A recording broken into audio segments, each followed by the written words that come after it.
Hello everyone, welcome to UPSC पे चर्चा with Vishal. तो आज हम देखेंगे विजन आईएएस का टेस्ट नंबर 6 जो कि मॉडर्न हिस्ट्री के ऊपर ये टेस्ट था।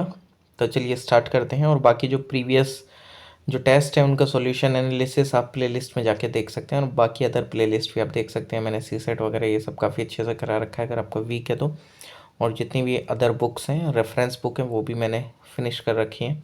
ओके, तो स्टार्ट करते हैं। जो फर्स्ट क्वेश्चन था, वो फर्स्ट क्वेश्चन इसमें ये दे रखा था कि इनमें से किस में जो चिल्ड्रन थे वो ऑर्गेनाइज हुए थे, वानर सेना वगैरह में, इस तरीके से स्टेटमेंट दे रखा था।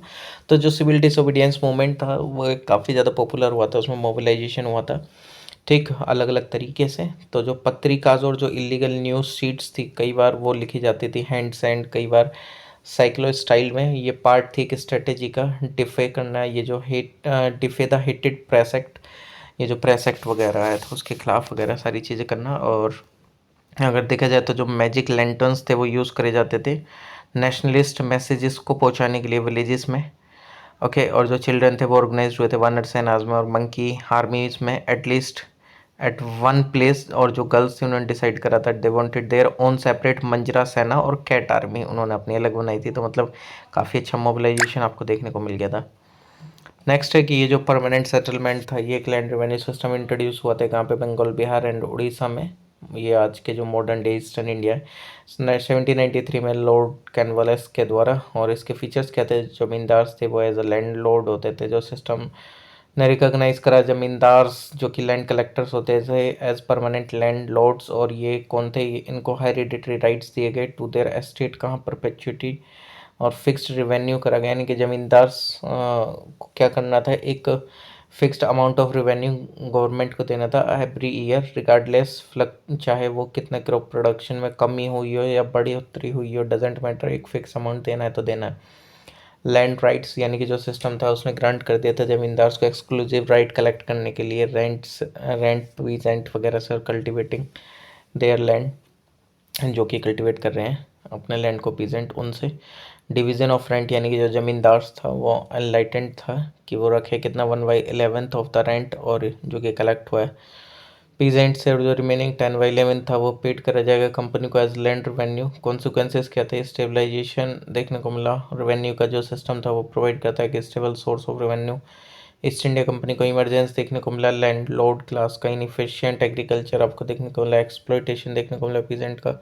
सोशल एंड पॉलिटिकल अनरेस्ट देखने को मिला। नेक्स्ट अगर देखा जाएगा तो जो यूएन सेक्रेटरी जनरल थे उसने अर्ज करा डिसआर्मामेंट के रिगार्डिंग सिक्योरिटी काउंसिल मीटिंग में, जो कि हुई थी कहाँ, जापान में। और जो अगर इसमें क्वेश्चन था कि इनमें से किस किस को इंडिया ने रेटिफाई कर रखा है, एक तरीके से ट्रीटी दे रखी थी। तो जो पार्शियल टेस्ट वन ट्रीटी है वो प्रोहिबिट करते हैं न्यूक्लियर वेपन का टेस्ट डेटोनेशन कहाँ, आउटर स्पेस में, एटमॉस्फेयर में एंड अंडर वाटर में। और ये साइन कर रखी है, रेटिफाई कर रखी है इंडिया ने। ओके, नेक्स्ट जो है जो treaty on non proliferation of nuclear weapon, एक इंटरनेशनल ट्रीटी है जिसका एम है कि प्रिवेंट करना ये जो स्प्रेड जो होता है न्यूक्लियर वेपन्स का, टेक्नोलॉजी का। एज ऑफ नाउ इसके 190 में कंट्री मेंबर्स सिग्नेटरी हैं, और कुछ एक्सेप्शन है जिनने साइन नहीं कराई है, India, Israel, North Korea. India ने रिफ्यूज़ कर दिया इसको साइन करने से ट्रीटी को, बिकॉज आर्बिट्रेरी कैटेगराइजेशन है न्यूक्लियर वेपन स्टेट का, नॉन न्यूक्लियर वेपन स्टेट्स का। और ये रेस्ट्रिक्ट करता है एक्सेस पीसफुल न्यूक्लियर टेक्नोलॉजी का for non weapon states, and provide करता है कोई भी मतलब एक no time bound target nuclear weapon states को। और जो comprehensive nuclear test ban treaty एक ट्रीटी है जो कि प्रोवाइड करता है जितने भी न्यूक्लियर एक्सप्लोजन है फॉर मिलिट्री और सिविल पर्पसेस के लिए एनवायरनमेंट में। ये अडॉप्ट करी गई थी यूएनजीए के द्वारा 1996 में। और ये रेटिफिकेशन है 8 स्पेसिफिक कंट्रीज़ के थ्रू। इंडिया की जो है वो अभी स्टिल पेंडिंग में है रेटिफिकेशन वगैरह। Treaty on prohibition of nuclear weapon जो कि अडॉप्ट करी गई यूनाइटेड नेशन के द्वारा 2017 में, प्रोहिबिट करते हैं न्यूक्लियर वेपन्स एंड इवेंचुअली उनको एलिमिनेट करने के रिगार्डिंग में। इंडिया ने इसको साइन नहीं करा है एंड रेटिफाई करा है इस ट्रीटी को, ठीक। नेक्स्ट है यूनाइटेड किंगडम पार्लियामेंट ने पास करा अभी रिसेंटली में safety of Rwanda asylum and immigration bill, जो कि है रिगार्डिंग किसके, गवर्नमेंट प्लान के, जो कि डिपोर्ट करते हैं अनडॉक्यूमेंट इमिग्रेंट्स को, कहाँ, ईस्ट अफ्रीका के नेशन रवांडा में, ठीक। In its ruling last year UK Supreme Court president Robert Reed ने बोला कि जो रवांडा है वो रिलाइड नहीं होगा upon to date to not mistreat asylum seekers, Reed ने ये भी बोला कि जो रवांडा प्रैक्टिस करता है रिफॉलमेंट की, और जो प्रैक्टिस है sending migrant back to their unsafe home countries. United Nation Convention जो कि रिलेटेड है स्टेटस ऑफ रेफ्यूजी से, उसको जानते हैं हम ऐसे 1951 रेफ्यूजी कन्वेंशन और जेनेवा कन्वेंशन का नाम से। मल्टी पार्टी ट्रीटी है जो कि डिफाइन करती है कि कौन एक रेफ्यूजी एंड किसको राइट है, मतलब एक तरीके से उनको एक असाइलम का राइट भी ग्रांटेड है। और ये ऑल्सो डिलिनेटेड करता है रेस्पॉन्सिबिलिटीज़ को नेशन की जो कि ग्रांट करते हैं असाइलम। इंडिया जो कि सिग्नेटरी नहीं है यूनाइटेड नेशन के 1951 रेफ्यूजी कन्वेंशन के एंड इसके 1967 के प्रोटोकॉल के, लेकिन जो one of the most important principle है 1951 कन्वेंशन का वो ये है कि स्टेट ऑफ नॉन रिफॉलमेंट जो कि दिया गया आर्टिकल 33 में, इस प्रिंसिपल के तहत इफ़ जो लाइफ और जो फ्रीडम है रेफ्यूजी की वो थ्रेटेंड है उसकी कंट्री में ओरिजिन वाली में, ठीक, और स्टेट्स में, तो वो ऑब्लिग्ड नहीं है कि वो ऑब्लिग टू नोट रिटर्न और एक्सपेल सच इंडिविजुअल्स। ठीक, ये जो प्रोविज़न है अडॉप्ट करा गया as a customary international law, ये एप्लीकेबल है नॉन सिग्नेटरी स्टेट्स पर भी। 1951 का कन्वेंशन डिफाइन करता है कि रेफ्यूजी को है संबंध जो कि आउटसाइड देयर कंट्री, मतलब उनकी कंट्री के बाहर की नेशनैलिटी का कोई एक पर्सन है, एंड ये अनेबल और अनविलिंग रिटर्न होने के लिए काफ़ी सारी दिक्कतों की वजह से, या उसके साथ प्रोसिक्यूशन का उसको फियर है based on race, religion, nationality, political opinion और membership in a particular group. So जो डेफिनेशन रेफ्यूजी की under the UN refugee convention वो इंक्लूड नहीं करते डेप्रिवेशन इकोनॉमिक राइट्स का, कि वो एलिजिबल होगा इस क्राइटेरिया के लिए असाइलम वगैरह वाले के। ठीक, चलिए नेक्स्ट देख लेते हैं। ये जो बर्किनहेड था जो कि कंजर्वेटिव सेक्रेटरी ऑफ स्टेट था जो कि रेस्पॉन्सिबल था अपॉइंटमेंट करने के लिए साइमन कमीशन का, उसने constantly harped on the inability of India, मतलब उन्होंने देखा कि हाँ, मतलब कुल मिला के साइमन कमीशन में भारतीय नहीं थे, तो वो ऐसा बोला गया कि हाँ उन्होंने देखा कि इनएबिलिटी है इंडियंस में कि फॉर्मुलेट नहीं कर सकते इस तरीके की पॉलिटिकल ओपिनियन या रिफॉर्म वगैरह ये सब। और ये साइमन कमीशन का तो काफ़ी ज़्यादा विरोध भी करा गया था क्योंकि इसमें मतलब जो कानून भारत के लिए बनना उसमें भारतीय ही नहीं है। ठीक, और इसके खिलाफ़ काफ़ी सारी चीज़ें आई, और अगर देखा जाए तो ऑल इंडिया पार्टी कॉन्फ्रेंस की मीटिंग वगैरह भी हुई जो कि फरवरी में एंड अगस्त में हुई, फिर फाइनलाइज करी गई एक स्कीम जिसको हम जानते हैं नेहरू रिपोर्ट आफ्टर मोतीलाल नेहरू। मतलब कुल मिला के ये था कि उन्होंने बोला, जब इसका काफ़ी पूर्ण विरोध होने लगा तो उन्होंने बोला कि आप अपनी खुद से एक सहमत होकर हमको रिपोर्ट दे दीजिए।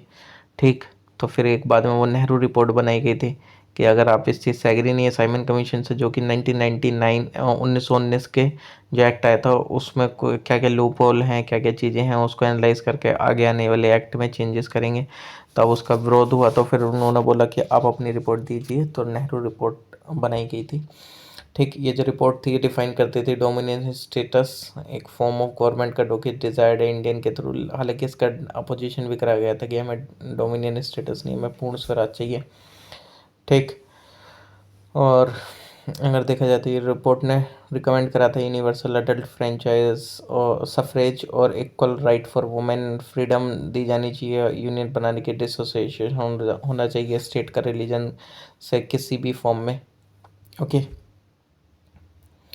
चलिए नेक्स्ट है कि जो इंडियन फ्रीडम फाइटर थे मंगल पांडे, मतलब ये इसमें इंसिडेंट दे रखे थे, बोला था कि कौन सा पहले हुआ कौन सा नहीं।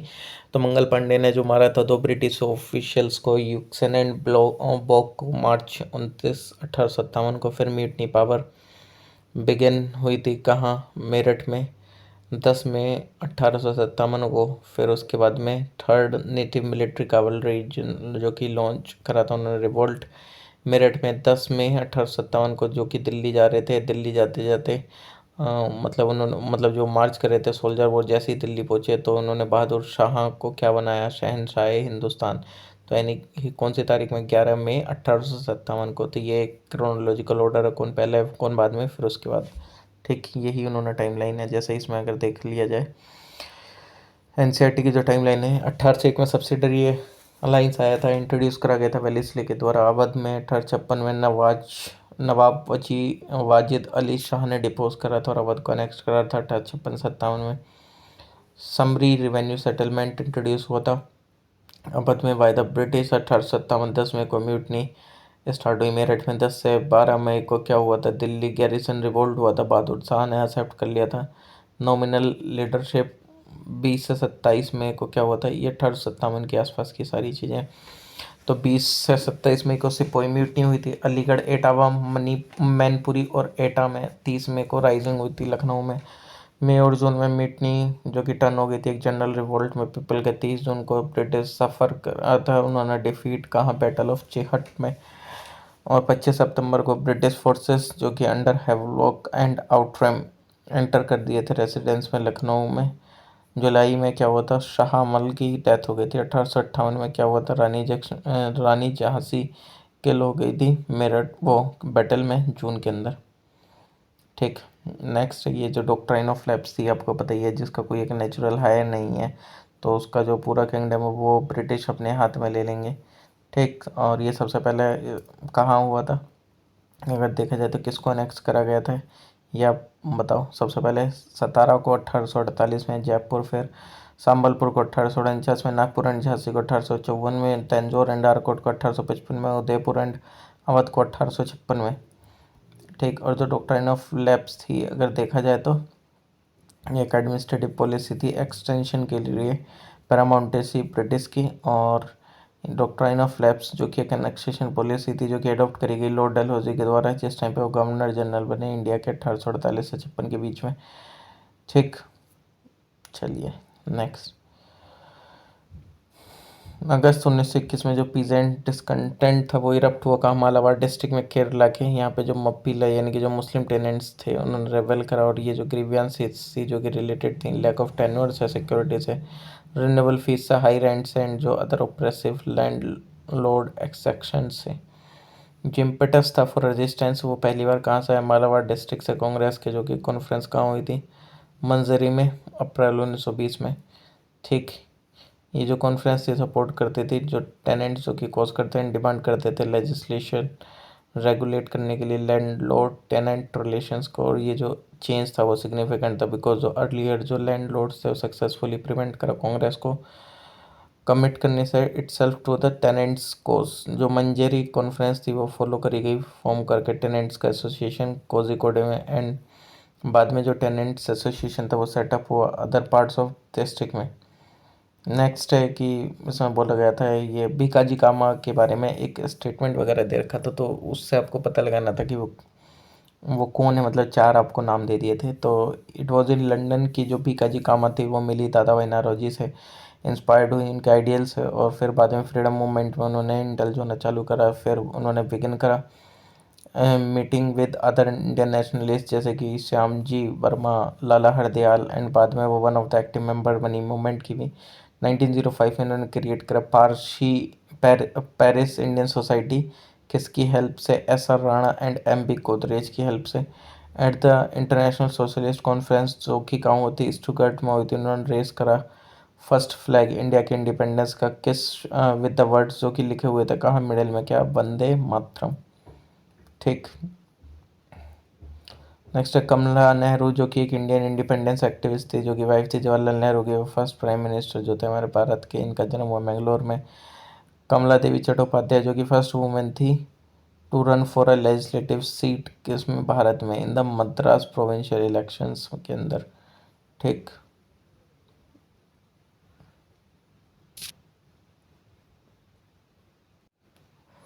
नेक्स्ट देखते हैं, इसमें पूछा गया था मतलब बेसिकली ये आई थिंक 1920s में कौन कौन से इंसिडेंट हुए थे, कौन कौन से नहीं, तो उससे रिलेटेड था। तो इंडिपेंडेंटली एफर्ट लगाए गए थे एज काफ़ी सारे हमने देखे, जैसे number of left wing and communist group हुए, ऑर्गेनाइजेशन जो कि एग्जिस्टेंस में आई थी इंडिया में आफ्टर 1920। और काफ़ी सारे जो ग्रुप थे वो टुगेदर हुए एक साथ कानपुर में दिसंबर 1925 में, उन्होंने फाउंड करे ऑल इंडिया ऑर्गेनाइजेशन, किस नाम से, under the name of Communist Party of India. इसके बाद एस बी घाटी जो कि इमर्ज हुए as the general secretary of the party. तो ये तो आपसे कभी कभी पूछ सकते हैं, 1930s का भी पूछ सकते हैं, 40s का भी, तो आपको पता होने चाहिए। नेक्स्ट है कि इसमें ये रिलीजियस रिफॉर्म जो थी बिगिन हुए थे अमंग द पारसीज बॉम्बे के अंदर में मिडिल 19th सेंचुरी में। तो 1851 में रहनुमाई मजदयाशन सभा और रिलीजियस रिफॉर्म एसोसिएशन स्टार्ट करी गई थी नारोजी फरदोंजी, दादा भाई नारोजी और एस एस बंगोली के द्वारा।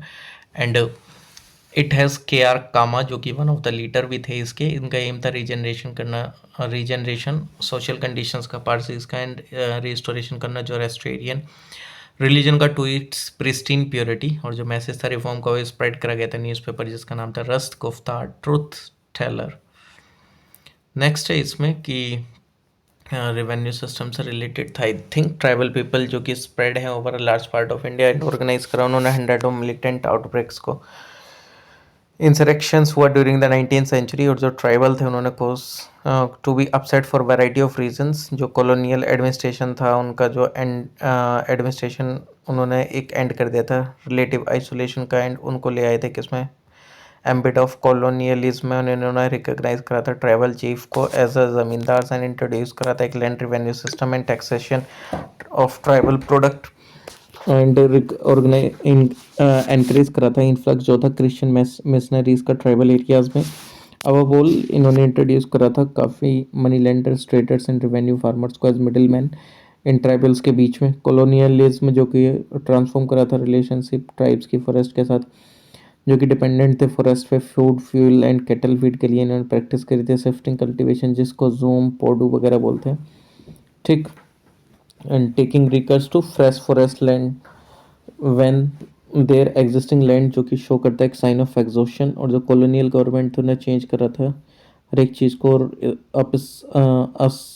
अस पर the forest land and place करा था restriction on access to forest product forest land and village common land और रिफ्यूज़ करा था to let cultivation shift to new areas.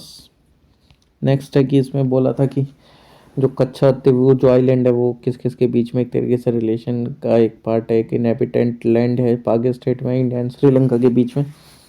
अब इसमें इसकी ज़्यादा हिस्ट्री में इतनी जाने की कोई ज़रूरत तो है नहीं जहाँ तक मुझे लगता है, अभी इतना ही ध्यान रख लो। बाकी तो यार हर एक चीज़ आप याद भी नहीं रख पाओगे, ठीक। 1897 में क्या हुआ था, मतलब इन्होंने एकदम पूरे तरीके से 4 इंसिडेंट दिए थे आपको बता क्रोनोलॉजिकल ऑर्डर में लगाना था। तो 1897 में जो चापेकर ब्रदर्स थे उन चापेकर ब्रदर्स जो कि दामोदर एंड बालकृष्ण हैं उन्होंने मर्डर करा था प्लेग कमिश्नर जो थे पूना के रैंड एंड एक लेफ्टिनेंट अरेस्ट करके 1897 में कर दिया था उनका मर्डर। 1908 में खुदीराम बोस ने एंड प्रफुल्ल चाकी ने असिसनेट करने का अटेम्प्ट करा था किंग्स फोर्ड को मुजफ्फरपुर में 1908 में, जो कि किंग्स फोर्ड एक डिस्ट्रिक्ट जज थे। प्रफुल्ल चाकी एक इंडियन नेशनल रिवोल्यूशनरी थे जो कि एसोसिएटेड थे जुगांतर ग्रुप से रिवोल्यूशनरी के, जिन्होंने असैसिनेशन करे थे अगेंस्ट ब्रिटिश कॉलोनियल ऑफिशियल्स और in an attempt to secure Indian independence वगैरह के लिए। प्रफुल्ल ने कमिट करी थी सुसाइड जिस टाइम पे उनको अरेस्ट कर लिया गया था पुलिस के द्वारा। खुदीराम बोस जो कि इंडियन रिवोल्यूशनरी थे बंगाल प्रेसिडेंसी थे जिन्होंने अपोज करा था ब्रिटिश रूल ऑफ इंडिया का, ये बने थे one of the youngest martyrs Indian independence movement के, जिस टाइम पे उनको डेथ सेंटेंस दी गई थी एग्जीक्यूट करा गया था उनके रोल के लिए मुजफ्फरपुर कॉन्स्पिरेसी केस में। 1909 में अभिनव भारत सोसाइटी जो कि लॉन्च हुई थी 1904 में वी.डी. सावरकर के द्वारा। एक जो मेंबर थे इस ऑर्गेनाइजेशन के अनंत लक्ष्मण करकरे थे जो कि shot dead the district magistrate of Nashik, उन्होंने मतलब मार दिया था उसको। ऑन 21 दिसंबर 1909 AMT जैक्सन जो कि मजिस्ट्रेट थे नासिक पे, उन्होंने वॉज एंजॉइंग अ थिएटर जहाँ पे जो ड्रामा जो कि स्टेज हो रहा था in his honour on the eve of his transfer हुआ था उनकी वजह से। शाम को कुछ प्रोग्राम चल रहा था तो उस समय पे मार दिया था। तो अगर इनके बारे में देखा जाए तो जो यंग मैन थे अभिनव भारत सोसाइटी के जिनका नाम था Anant Laxman Karkare, shot this Indologist and Pandit Jackson dead in the theatre में मर गए थे वो।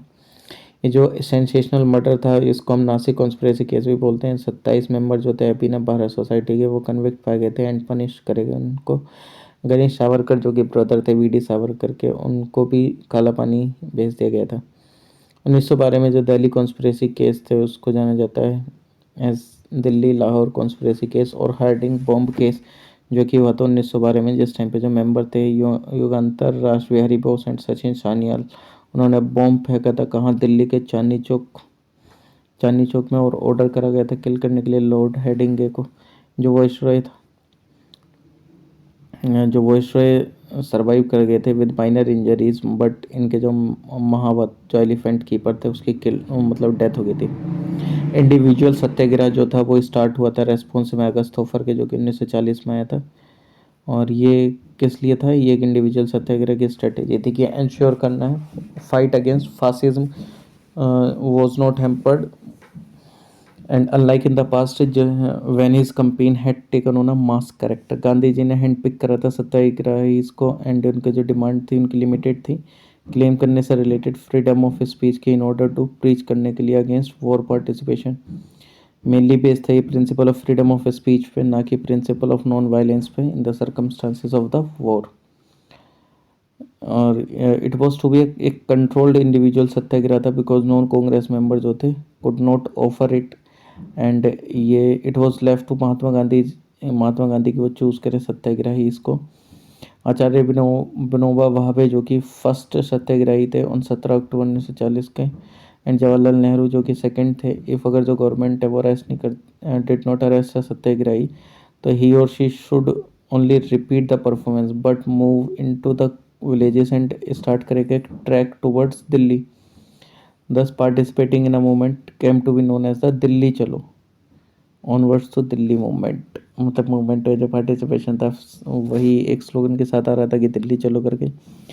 पर्पस जो था इंडिविजुअल सत्याग्रही का वो ये था, डुअल पर्पस था, एक कि एक्सप्रेशंस देना इंडियन पीपल के स्ट्रॉन्ग पॉलिटिकल फीलिंग को, एंड इन्होंने दिया it gave the British government further opportunity peacefully जो कि एक्सेप्ट करे इंडियन डिमांड्स को। चार्टर एक्ट जो था 1813 का, उससे क्या हुआ क्या नहीं वो हम बता देते हैं। इनने कंटिन्यू करा कंपनी का रोल भारत में, वो ये हर चार्टर एक्ट जो कि 20 साल का कंटिन्यू करता था रोल। कंपनी की जो कमर्शियल मोनोपोली थी वो एंड हो गई थी, एक्सेप्ट टी ट्रेड, एंड जो ट्रेड था चाइना के साथ एक्सप्रेसली असर्ट करा क्राउन की सॉवरेनिटी ओवर ब्रिटिश इंडिया। और जो कंपनी थी वो इन्वेस्ट करती थी 1 लाख हर साल एजुकेशन में इंडियंस की। आफ्टर दिस एक्ट जो एजुकेशन था इंडियन पीपल का वो कंसिडर करा जाता था as an official responsibility company की। तो ये बोला जा सकता है कि जो चार्टर एक्ट 1813 था उसने क्रिएट करा एक न्यू ईरा ब्रिटिश एजुकेशन का भारत में। क्रिश्चियन मिशनरीज जो थे उनको अलाउ कर दिया गया था ब्रिटिश इंडिया में प्रीच करने के लिए रिलीजन को। जो पावर थी प्रोविंशियल गवर्नमेंट के एंड कोर्ट के इंडिया में ओवर यूरोपियन ब्रिटिश सब्जेक्ट, उसको भी स्ट्रेंथन करा गया था। जो फाइनेंशियल प्रोविज़न था उसको बनाया गया था एनकरेज करने के लिए, to encourage a revival in Indian literature and for the promotion of science. Next is August 7, 1905 में with the passage of the boycott resolution, एक मासिव मीटिंग में वो कहाँ हुई थी? कलकत्ता टाउन हॉल में। जो फॉर्मल प्रोक्लेमेशन था स्वदेशी मूवमेंट का वो हुआ था। अमर सोनार बंगला जो कि नेशनल एंथम था प्रेजेंट है बांग्लादेश का, वो कंपोज करा गया था रविंद्रनाथ टैगोर के द्वारा। जो पेंटिंग थी भारत माता की क्रिएट करी गई रविंद्रनाथ टैगोर के द्वारा ड्यूरिंग द स्वदेशी मूवमेंट। ठीक, इंडियन नेशनल कांग्रेस की जो मीटिंग थी 1905 में under the presidentship of Gokhale, उसने रिजोल्व करा था और कंडेम करा था partition of Bengal and reactionary policies Curzon की, सपोर्ट करा था anti partition and Swadeshi movement Bengal का। ठीक, और जो स्टैच्यू ऑफ इक्वलिटी था जो कि डेडिकेटेड था श्री रामानुजाचार्य को एंड लोकेटेड था नियर हैदराबाद। ये एक 11वीं सेंचुरी के फिलोसोफर थे, सोशल रिफॉर्मर थे जिन्होंने चैम्पियन करा सोशल इक्वलिटी को। ठीक, इनका प्रोमिनेंट वर्क क्या था? श्री भाष्य था ऑन द ब्रह्म सूत्र और इन्फ्लुएंस करा भक्ति मूवमेंट को इंडिया में। जो स्टैच्यू ऑफ प्रोस्पेरिटी थी वो बिल्ट हुई थी कहाँ? इन बेंगलुरु में, एंड ये एक statue of the founder of Bengaluru city Nadaprabhu Kempegowda. Nadaprabhu Kempegowda जो कि गवर्नर थे under the Vijayanagara empire 16th century में। स्टैच्यू ऑफ वननेस जो कि एक 108 फुट टॉल स्टैच्यू था हिंदू संत आदि शंकराचार्य का, जो अनवील करा गया ओमकारेश्वर मध्य प्रदेश में। रिसेंटली जो प्राइम मिनिस्टर था उन्होंने अनवील करा statue of Vellore, statue of Ahom general लक्षित बरफुकम कहाँ? जोरहट असम में। वेयर जो स्टैच्यू ऑफ पीस था वो डेडिकेटेड था टू जैन मोंक श्री विजय वल्लभ सुरेश्वर जी महाराज को, एंड लोकेटेड है पाली राजस्थान में। जवाहरलाल नेहरू जो कि बने प्रेसिडेंट लाहौर सेशन के कांग्रेस के 1929 में। ठीक, उसी में क्वेश्चन में यही पूछा था वैसे एक स्टेटमेंट तो कि कौन थे उस टाइम पे प्रेसिडेंट। जो लाहौर सेशन था उसकी voice the new militant spirit. इनका जो पास था रेजोल्यूशन को उन्होंने डिक्लेयर करा पूर्ण स्वराज अपने एक ऑब्जेक्टिव। 31 दिसंबर 1929 को तो newly adopted try colour flag जो था फ्रीडम का 26 जनवरी 1930 में वो फिक्स करा गया एज द फर्स्ट इंडिपेंडेंस, जिसको सेलिब्रेट करा जाता है अब हर साल with the people taking the pledge that it was crime against men and good to submit any longer to British rule। जो कांग्रेस सेशन था उन्होंने अनाउंस करा लॉन्चिंग का किसका, सिविल डिसोबीडियंस मूवमेंट का, बट उन्होंने कोई भी एक but it did not draw any programme of action for the struggle. ये सिर्फ महात्मा गांधी जी पे था कि जो कांग्रेस ऑर्गेनाइजेशन थी being placed at his disposal. Berlin committee जो थी इंडियन इंडिपेंडेंस की वो स्टेब्लिश हुई थी 1915 में वीरेंद्र नाथ चट्टोपाध्याय के द्वारा, including Bhupendra Nath Dutt and Lala Hardayal under the Zimmermann plan, जो कि विद द फुल बैकिंग किसकी थी, जर्मन फॉरेन ऑफिस की। इसका गोल था मेनली अचीव करना 4 ऑब्जेक्टिव, मोबिलाइज करना इंडियन रिवोल्यूशनरी को अब्रॉड, इंसाइट करना रेबिलियन अमंग इंडियन ट्रूप्स जो कि स्टेशनड है अब्रॉड, सेंड करना वॉलंटियर्स को एंड आर्म्स को इंडिया में, इवन ऑर्गेनाइज करना and arm invasion British India का गेन करने के लिए इंडियन इंडिपेंडेंस एंड सेंड करना ब्रिटिश को बैक टू होम। क्रिस्टल मेज 2 करके पूछा था क्या था, तो ये इंडियन एयरफोर्स ने सक्सेसफुली टेस्ट करा एक new version medium range ballistic missile का, जिसको क्रिस्टल मेज 2 के नाम से जानते हैं। ये जो मिसाइल है वो एक स्ट्राइक रेंज है लगभग 250 किलोमीटर से ऊपर की, एंड ये डेवलप करी गई इसराइल के द्वारा। ये एक एयर टू सरफेस मिसाइल है एंड ये टारगेट करते हैं लॉन्ग रेंज रडार को एंड एयर डिफेंस सिस्टम को।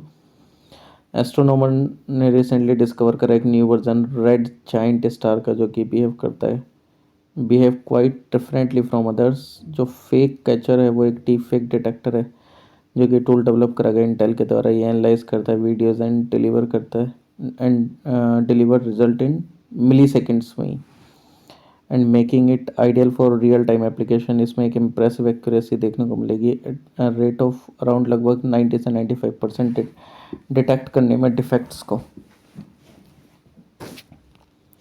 नेक्स्ट 1927 में जो कंजर्वेटिव गवर्नमेंट थी ब्रिटेन की, उसने फेस करा एक प्रोस्पेक्ट इलेक्टोरल एंड फीट का at the hands of the Labour party.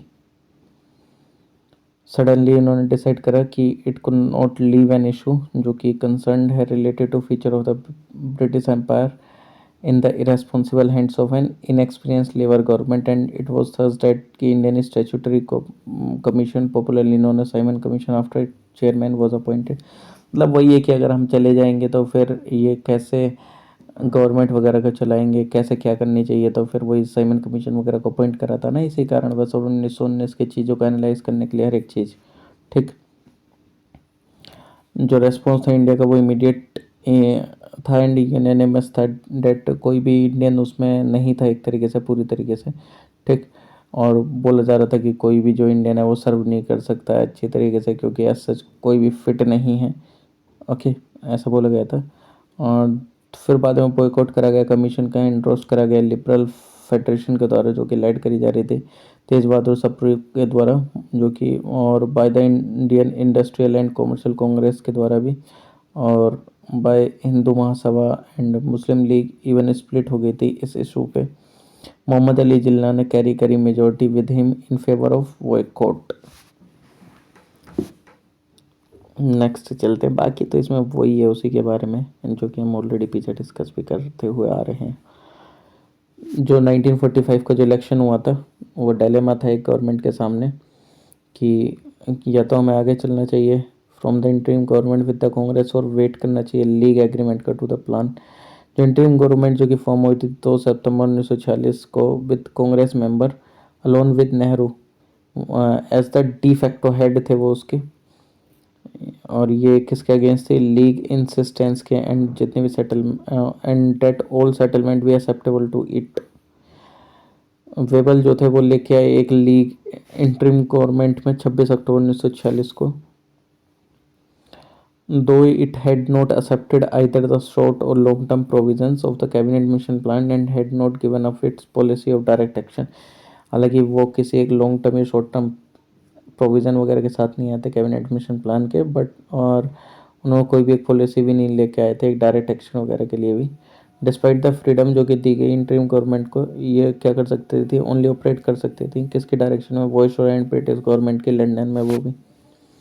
Indian council act जो 1892 में का आया था, उसने इंट्रोड्यूस करे थे कुछ की फीचर्स जिनका एम था रिफॉर्म करना लेजिस्लेटिव काउंसिल को ब्रिटिश इंडिया में। जो एक्ट था उसने एक्सपेंड कर दिया था लेजिस्लेटिव काउंसिल को both central level and provincial level पे। जो एक्सपेंशन था उसने अलाउ करा काफ़ी सारे allowed for a great number of Indian representative जो कि पार्टिसिपेट कर सकते हैं लेजिस्लेटिव प्रोसेस में। कुछ जो मेंबर थे वो इलेक्ट हुए हैं इनडायरेक्टली इंडियंस के द्वारा, बट जो ऑफिशियल्स थे मेजोरिटी वो remain, but the officials majority remain, मतलब ऑफिशियल्स की जो मेजोरिटी थी वो तब भी बरकरार रही। One of the significant feature जो था एक्ट का वो क्या था, इंक्लूजन करना नॉन ऑफिशियल मेंबर का लेजिस्लेटिव काउंसिल के अंदर में। ठीक, ये जो एक्ट था उसने क्या करा था, कन्फर्म करा था इंक्रीज करने का पावर लेजिस्लेटिव काउंसिल के डिस्कस करने के लिए बजट एंड फाइनेंशियल मैटर्स का। वाइल इसको अभी तक while it did not grant power to vote, but ये जो चीज़ थी ये वोट करने का अधिकार नहीं देती थी। और फिट्स इंडिया एक्ट 1784 जो कि गवर्नर जनरल थे in council of the company को रिड्यूस करा क्या 3 from 4 मेंबर्स, एंड जो गवर्नर जनरल थे जो कि एक क्राउन अपॉइंटी थी वो ऑथोराइज थी किसकी, वीटो की, authorise to veto the majority decision. 1761 में जो हैदर अली थे उन्होंने ओवरथ्रो करा नंजराज को एंड एस्टेब्लिश करी authority over the Mysore state और एक्सटेंड करा full control over the rebellious poligars and करी टेरिटरीज बिदनूर की, शुंदा की, शेरा एंड कैनरा एंड मलाबार की। रिस्पॉन्सिबल थे इंट्रोड्यूस करने के Mughal administrative and revenue system को इन इस डोमिनियन। इस्टेब्लिश करा एक मॉडर्न आर्सेनल डिंडीगुल में इन 1755। किसकी हेल्प से, फ्रेंच एक्सपर्ट की। 1769 में रिपीटेडली डिफीट करा उन्होंने ब्रिटिश फोर्सेस को and reach the wall of Madras, और उनकी डेथ हुई 1782 में in the course of second Anglo Mysore war, and वो सक्सीड हुए। बाद में कौन आया फिर, टीपू सुल्तान जो कि रूल करा मैसूर को till his death at the hands of the British in 1799, जो कि was a man of complex character. इनकी जो डिज़ायर थी to change with the time वो एक सिम्बलाइज थी किसमें, in the introduction of new calendar, एक new system of coinage and new scales of weight and measures. Okay, next story क्या थी चंपारण वगैरह की, उसमें वही था 3 कठिया सिस्टम वगैरह के रिगार्डिंग में। ठीक, मतलब वो ये इंडिगो इनसे बार बार उगवाया जा रहा था, अब इतना कैसे उगा सकते थे ये भी। ठीक, और प्लस उनसे कितना, मतलब 3/20 जो होल्डिंग्स थी वो उनसे ली जा रही थी, मतलब उनको ये बोला गया था कि तुमको ये कल्टीवेट करना है 3/20 पे। ठीक, क्या ये इंडिगो जो है। तो वो एक बार मीटिंग में गए थे गांधी जी वगैरह, तो राजकुमार शुक्ल ने उनसे रिक्वेस्ट वगैरह करी कि आप एक बार चंपारण विज़िट करिएगा, वहाँ पे थोड़े से हालत सही नहीं है फार्मर्स वगैरह के। तो फिर वो वहाँ पे जाते हैं अपने कलीग्स के साथ भी, जैसे Brij Kishore, Rajendra Prasad and other members थे, महादेव देसाई, नरहरि पारिक, तो इनके नाम पूछे गए थे उस क्वेश्चन के अंदर में। ओके, एंड JB कृपलानी वगैरह भी थे कि क्या ये लोग इनके साथ गए थे, इस तरीके से था वो क्वेश्चन। गदर पार्टी जो कि एक रिवॉल्यूशनरी ग्रुप था जो कि ऑर्गेनाइज हुआ अराउंड अ वीकली न्यूज़पेपर। जो गदर था उसका जो हेडक्वार्टर था सैन फ्रांसिस्को में था, और जो ब्रांचेस थी अलोंग द US आपको देखने को मिलेंगी, along the US coast and in far east. और अगर आप देखेंगे ये बेस्ड था in US and Canadian cities along the western Pacific coast. जो प्री गदर रिवोल्यूशनरी एक्टिविटी थी वो कैरिड करी गई उन भाई रामदास पुरी, GD कुमार, तारकनाथ दास, सोहन सिंह बाखना एंड लाला हरदयाल के थ्रू, जो कि रीच हुए थे यहाँ पे 1911 में। और रिवोल्यूशनरी एक्टिविटीज़ कैरी आउट करने के लिए जो अर्लियर एक्टिविस्ट थे उन्होंने सेटअप करा एक स्वदेश सेवक होम वैंक्यूवर में and the United Indian house Seattle में। फाइनली 1913 में गदर को इस्टेब्लिश करा गया। जो मूविंग स्पिरिट थी बिहाइंड द गदर पार्टी वो लाला हरदयाल, रामचंद्र, भगवंत सिंह, करतार सिंह सराबा, बरकतुल्ला एंड भाई परमानंद। ओके और अगर देखा जाए तो इसमें एक नेक्स्ट स्टेटमेंट ये था कि क्या डिफेंस ऑफ इंडिया एक्ट पास करा गया था इसको स्मैश करने के लिए। तो हाँ ये सही बात है, ये पास हुआ था मार्च 1915 में इसको स्मैश करने के लिए गदर मूवमेंट को। ओके नेक्स्ट है कि जो सिस्टम था लैंड रिवेन्यू का वो इंस्टीट्यूट हुआ लेट 18th सेंचुरी में किसके द्वारा, थॉमस मुनरो के द्वारा, जो कि गवर्नर थे मद्रास के 1820 में। इस्टेब्लिशमेंट हुआ ब्रिटिश रूल का साउथ में एंड साउथ वेस्टर्न इंडिया में, जो कि एक लेके आया नई प्रॉब्लम लैंड सेटलमेंट की। जो ऑफिशियल्स थे बिलीव करते थे दैट इस रीजन में कोई भी जमींदार आपको with large state with home settlement of land revenue could be made. And जो इंट्रोडक्शन था जमींदारी सिस्टम का उसने अब सेट करा एग्जिस्टिंग स्टेट्स के अफेयर्स को। जो रेतवारी सेटलमेंट था वो in the end introduce in parts of कहाँ पे, मद्रास बॉम्बे प्रेसिडेंसी में at the beginning of 19th century. और जो सेटलमेंट था under the ryotwari system was not made permanent, उसको परमानेंट नहीं बनाया बट ये रिवाइज करा गया पीरियडिकली आफ्टर 20 to 30 ईयर्स, जिस टाइम पे जो रेवेन्यू डिमांड था वो यूजुअली रेज हुई। और ये प्रैक्टिस करा गया मद्रास एंड बॉम्बे एरियाज़ में as well as Assam and Coorg provinces में। इन दिस सिस्टम जो पीजेंट था कल्टिवेटर, जो पीजेंट और कल्टिवेटर्स थे उनको रिगार्ड करा गया as the owner of the land and उनके पास एक ओनरशिप राइट था एंड वो सेल कर सकते थे मॉर्टेज और गिफ्ट द लैंड। जो टैक्सेस थे वो डायरेक्टली कलेक्ट करे जाते थे गवर्नमेंट के द्वारा पीजेंट से। कॉन्सिक्वेंसेस क्या थे रेतवारी सेटलमेंट के, फार्मर जो थे उनको पे करना था रेवेन्यू ड्यूरिंग वही सूखा पड़ जाए या फेमाइन वगैरह आ जाए। और it amounted to the replacement देखने को मिलेगा लार्ज नंबर ऑफ जमींदार्स का वाइफ वन जाइंट जमींदार, जिसको हम ईस्ट इंडिया कंपनी बोलते हैं। ऑल्थो जो राइट वारी सिस्टम था उसका एम था फॉर डायरेक्ट रेवेन्यू सेटलमेंट किसके बीच में, between farmers and the government over the year. Landlordism and जो टेनेंसी थे वो काफ़ी ज़्यादा वाइड स्प्रेड हुआ बिकॉज टेक्सटाइल जो वीवर्स थे वो अनएम्प्लॉयड थे। उन्होंने स्टार्ट करा working as tenant farmer for other rich farmers के लिए। जब से जो गवर्नमेंट थी वो इंसिस्ट थी कि इस पे कैश रेवेन्यू पे, फार्मर्स जो थे उन्होंने रिस्टोर करा टू ग्रो करना कैश क्रॉप को instead of food crops. Cash crop जो कि नीडेड थी उनको किसकी, मोर इनपुट्स की, जिसकी वजह से काफ़ी ज़्यादा लोन हुआ, इंडेप्टनेस वगैरह भी आई। जैसे ही एंड होता है अमेरिकन सिविल वॉर का तो जो कॉटन एक्सपोर्ट था वो डिक्लाइन हुआ बट जो गवर्नमेंट थे उसने रिड्यूस नहीं करा रेवेन्यू। एज अ रिजल्ट जो काफ़ी सारे जो फार्मर्स थे वो डिफ़ॉल्ट कर गए लोन पे एंड जो लैंड था वो ट्रांसफ़र हो गया फार्मर्स से मनी लेंडर्स में। ठीक, और जो स्प्रिट थी रिफॉर्म की उसने एम्ब्रेस करा ऑलमोस्ट जो होल ऑफ इंडिया है, जो कि बिगिनिंग हुई with the efforts of Raja Ram Mohan Roy Bengal में और leading to the formation of Brahmo Samaj in 1828। ब्रह्मो समाज जिसने कि एफर्ट लगाया रिफॉर्म करने के लिए हिंदू रिलीजन रिमूव करके abuses by basing it on the worship of one God and on the teachings of Vedas and Upanishad and incorporate करी best aspect modern west thoughts का। मोस्ट ऑफ ऑल ये बेस था किस पे, ह्यूमन रीजन्स पे, जो कि एक अल्टीमेट क्राइटेरिया था फॉर डिसाइडिंग कि what was worthwhile and क्या यूजलेस है इन द पास्ट और प्रेजेंट रिलीजियस प्रिंसिपल्स में। फॉर डैट रीज़न ये डिनाइड करा गया कि जो नीड है for a priestly class to interpret religious writings. जो हर एक इंडिविजुअल था उसके पास राइट था एंड जो कैपेसिटी थी डिसाइड करने की with the help of his own intellect and what was right, क्या राइट है क्या रॉन्ग है रिलीजियस बुक्स में। जो ब्रह्मोस था एंड जो कि बेसिकली अपोज करते थे किसको, आइडिलेटरी एंड सुपरस्टिशियस प्रैक्टिसेस को एंड रिचुअल्स को। इनफैक्ट जो एंटायर ब्राह्मणिकल सिस्टम को ये वर्शिप करते थे एक गॉड के बिना किसी मेडिटेशन के और तब मीडिएशन के, प्रीस्ट के।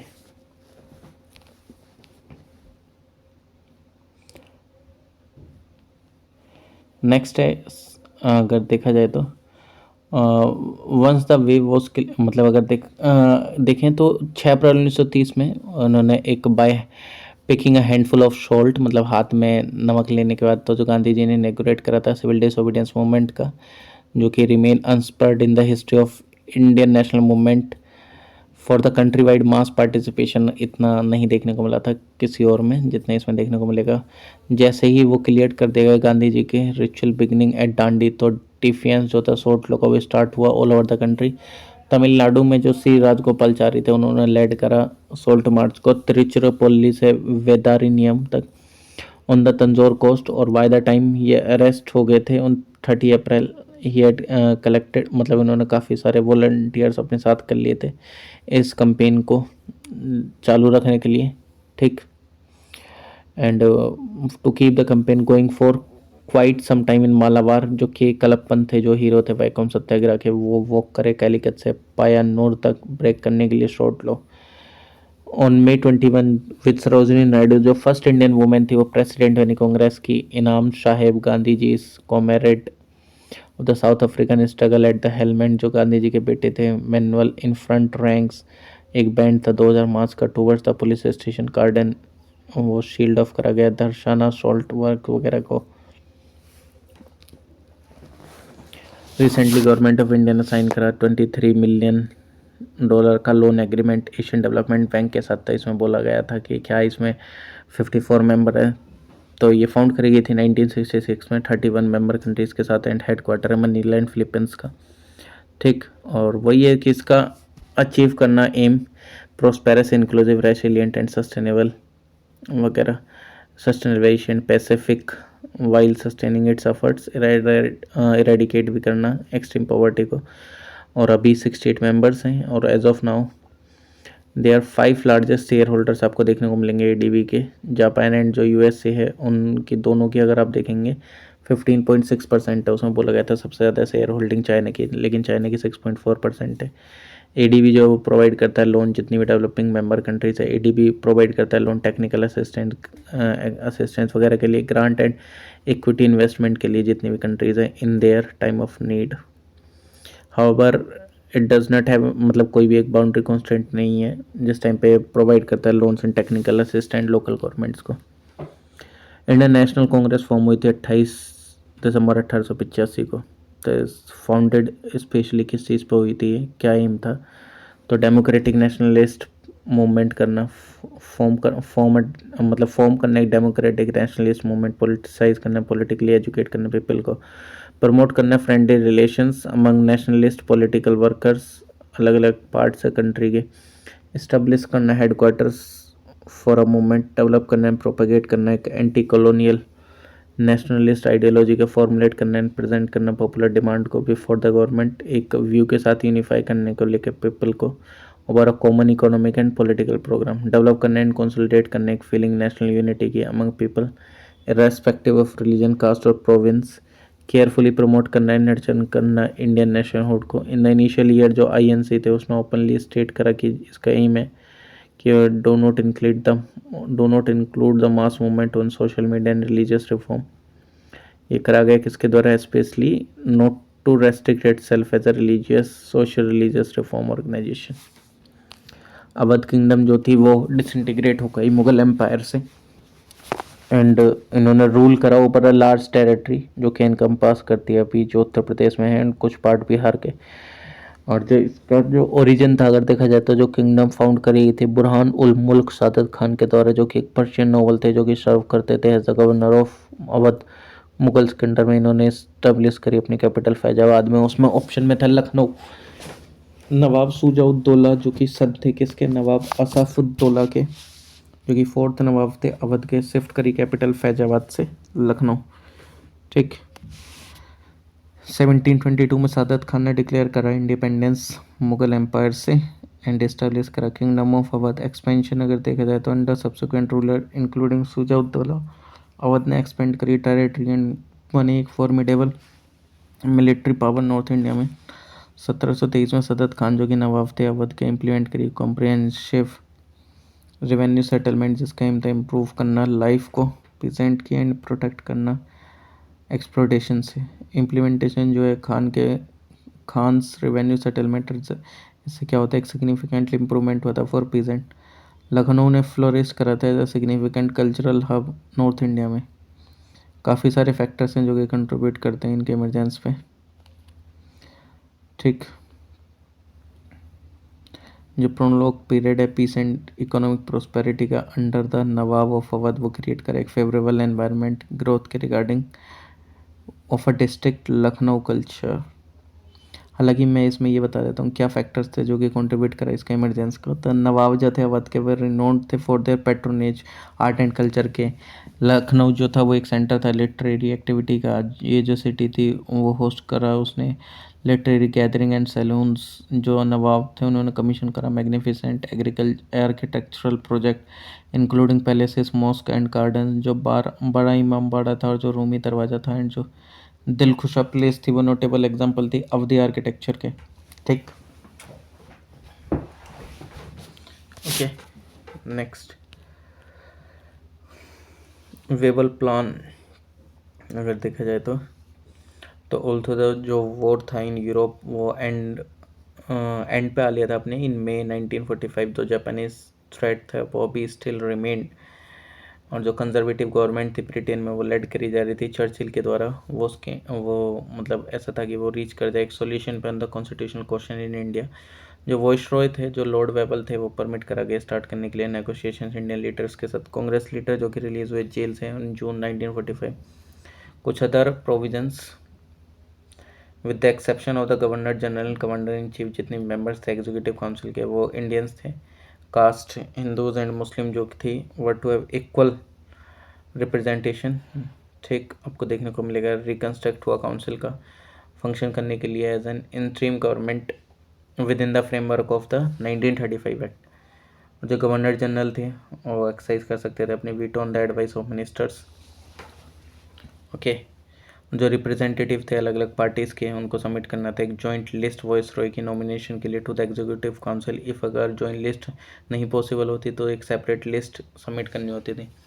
Possibilities were to kept open for negotiation on a new constitution once the war was finally won, यानी कि एक बार अगर लड़ाई जीत ली जाए तो नेगोशिएशन वगैरह ये सारी चीज़ें होती थी और एक न्यू कॉन्स्टिट्यूशन वगैरह ये सारी।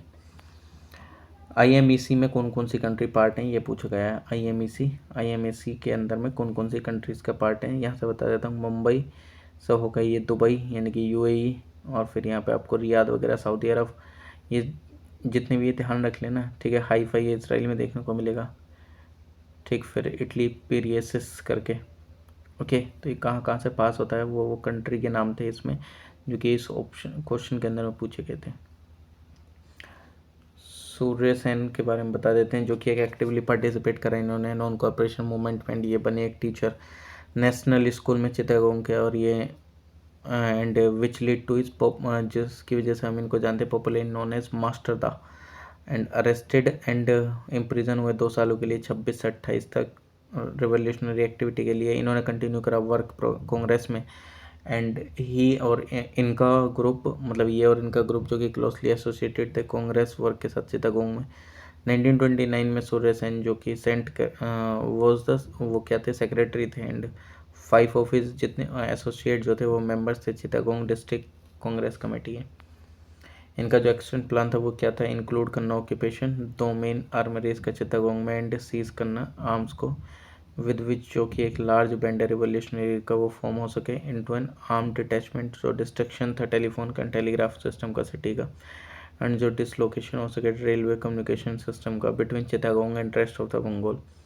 ये जो एक्शन था वो केयरफुली प्लान था एंड उसको रखा गया एग्जीक्यूशन में at 10 o'clock on the night of 18 April 1930। Surya Sen जिनने की डिसाइड करा डिस्पर्स का इनटू द नेबरिंग विलेजेस, और ये फॉर्म करेगा into small groups and conduct करा raids government on the government personal and property despite मतलब several repressive measures and combining operation जो कि करे जा रहे थे अथॉरिटीज़ के द्वारा। प्लेजर्स एंड मोस्ट ऑफ जो मुस्लिम थे उनको दिया गया food and shelter to the revolutionary outlaws and enable करा गया कि वो सर्वाइव करें 3 सालों तक के लिए। एंड सूर्य सेन जो कि फाइनली अरेस्टेड हुए 16 फरवरी 1933 को, उनको हैंग करा गया 12 जनवरी 1934 को। और जो को फाइटर जो थे उनको भी पकड़ लिया गया एंड उनको भी लॉन्ग टर्म इम्प्रिजनमेंट दे दिया गया। जो पोर्तुगीज़ थे वो इंटॉलरेंट थे, फेनेटिकल थे रिलीजियस मैटर्स में। एंड इन्होंने इंडल्ज हुए किसमें फोर्सिबल कन्वर्जन में जो कि offering people the alternate of Christianity और स्वाड, मतलब वही एक ऑल्टरनेट दे रहे थे ये उन लोगों को कि हाँ आप इसमें आ सकते हो ये वो करके। इनकी जो पॉपुलेशन थी वो लेस देन अ मिलियन आपको देखने को मिलेगी। इनका जो कोड था वो ऑटोक्रेटिक था एंड डिपेंडेंट था इनके मर्चेंट्स का, जो कि एंजॉय करते थे कुछ कम पावर एंड प्रेस्टीज, जो कि डैनिट्स लैंडेड एरिस्टोक्रेट, और ये लैक करते थे डेवलपमेंट ऑफ शिपिंग वगैरह में। इन्होंने फॉलो करी एक पॉलिसी ऑफ रिलीजियस इंटॉलरेंस की। ये पूछा था इनमें से कौन कौन से किसान सभा वगैरह से एसोसिएटेड वगैरह आपको देखने को मिल जाएंगे, तो गौरी शंकर मिश्रा, जवाहरलाल नेहरू, माता बादल पांडे, बाबा रामचंद्र, देव नारायण पांडे एंड केदारनाथ। ठीक है,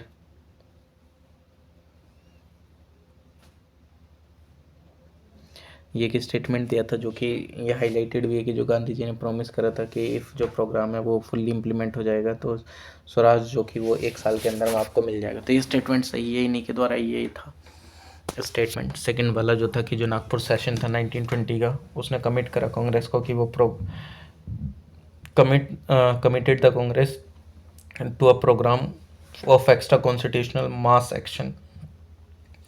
ओके, और ये जो ग्रुप था रिवोल्यूशनरी टेररिस्ट का, स्पेशली बंगाल में उन्होंने भी प्लेस करा और सपोर्ट करेंगे मूवमेंट को। ठीक, जो प्रोविंशियल कांग्रेस कमेटी थी उसको ऑर्गेनाइज करा गया लिंग्विस्टिक बेसिस पे, जैसे ही कांग्रेस जैसे ही नागपुर सेशन हुआ टू कीप इन, मतलब जैसे कि टच में रहा जा सके पीपल के साथ, यूज़ करके लोकल लैंग्वेज का, और मतलब जितना पॉसिबल हो उतना लोकल लैंग्वेज का भी इस्तेमाल करा गया। और जो कांग्रेस जो थी वो हिंदी यूज़ करती थी जितना पॉसिबल हो सकता था। ठीक, और जो कांग्रेस ऑर्गेनाइजेशन थी वो रीच करी विलेज एंड मोहल्ला लेवल पे, फॉर्म करके विलेज एंड मोहल्ला और वार्ड कम्युनिटीज़। जो मेंबरशिप जो फीस थी वो रिड्यूस कर दी गई 4 आनास पर ईयर, इनेबल करने के लिए पुअर को, और मेंबर बनाने के लिए जो मास इन्वॉल्वमेंट थी वो ऑल्सो इनेबल करा कांग्रेस को कि उनका एक रेगुलर सोर्स ऑफ इनकम हो सके। इन अदर वे जो ऑर्गेनाइजेशनल स्ट्रक्चर था वो स्ट्रीमलाइन एंड डेमोक्रेटाइज था। कांग्रेस जो कि यूज़ करती थी हिंदी जितना पॉसिबल होता था। इंडियन काउंसिल एक्ट 1861 ने क्या इंट्रोड्यूस करा था पोर्टफोलियो सिस्टम एग्जीक्यूटिव काउंसिल में। ठीक, of the governor general and जो कि एक सिग्निफिकेंट स्टेप था किसके रिगार्डिंग में, towards the establishment of a cabinet system. इस सिस्टम के अंदर जो डिफरेंट मेंबर थे काउंसिल के वो असाइन करा गया उनको स्पेसिफिक रिस्पॉन्सिबिलिटी और पोर्टफोलियो, जैसे कि मिलिट्री, फाइनेंस एंड लॉ, जो कि अलाउ करते थे for more specialise and efficient administration. जो एक्ट था 1861 का, उनने मार्क करा turning of the tide of centralisation. जो एक्ट था 1861 को, उसने एक्सपेंड करा काउंसिल साइज को ऐड करके more member both official and non official, but इसने अलाउ नहीं करा नॉमिनेशन के लिए इंडियंस को एज ऑफिशियल मेंबर। जो नॉन ऑफिशियल मेंबर थे उसने इंक्लूड करा इंडियंस को, बट वो ऑफिशियली पार्ट नहीं थे गवर्नमेंट एडमिनिस्ट्रेशन का। ये मेनली अलाउड थे for a limited participation of Indians in the council proceeding as non official member. जो इंडियन काउंसिल एक्ट था 1861 का, वो लेके आई फाइनेंशियल मैटर्स, वो फाइनेंशियल मैटर नहीं लेके आई under the direct control of the legislative council.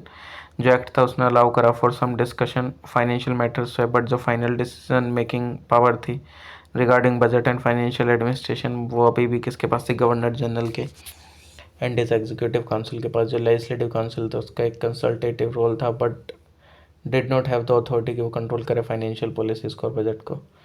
जो RIN रिवॉल्ट था वो स्टार्ट हुआ 18 फरवरी को, जिस टाइम पे जो 1100 नेवल रेटिंग्स ऑफ HMIS तलवार जो कि स्ट्रक हो गया था वर्क कहाँ पे, बॉम्बे में, प्रोटेस्ट करने के लिए अगेंस्ट द ट्रीटमेंट जो भी दिया जा रहा था, जैसे फ्लैग्रेंट रेशियल डिस्क्रिमिनेशन वगैरह, unpalatable food abuses to boot.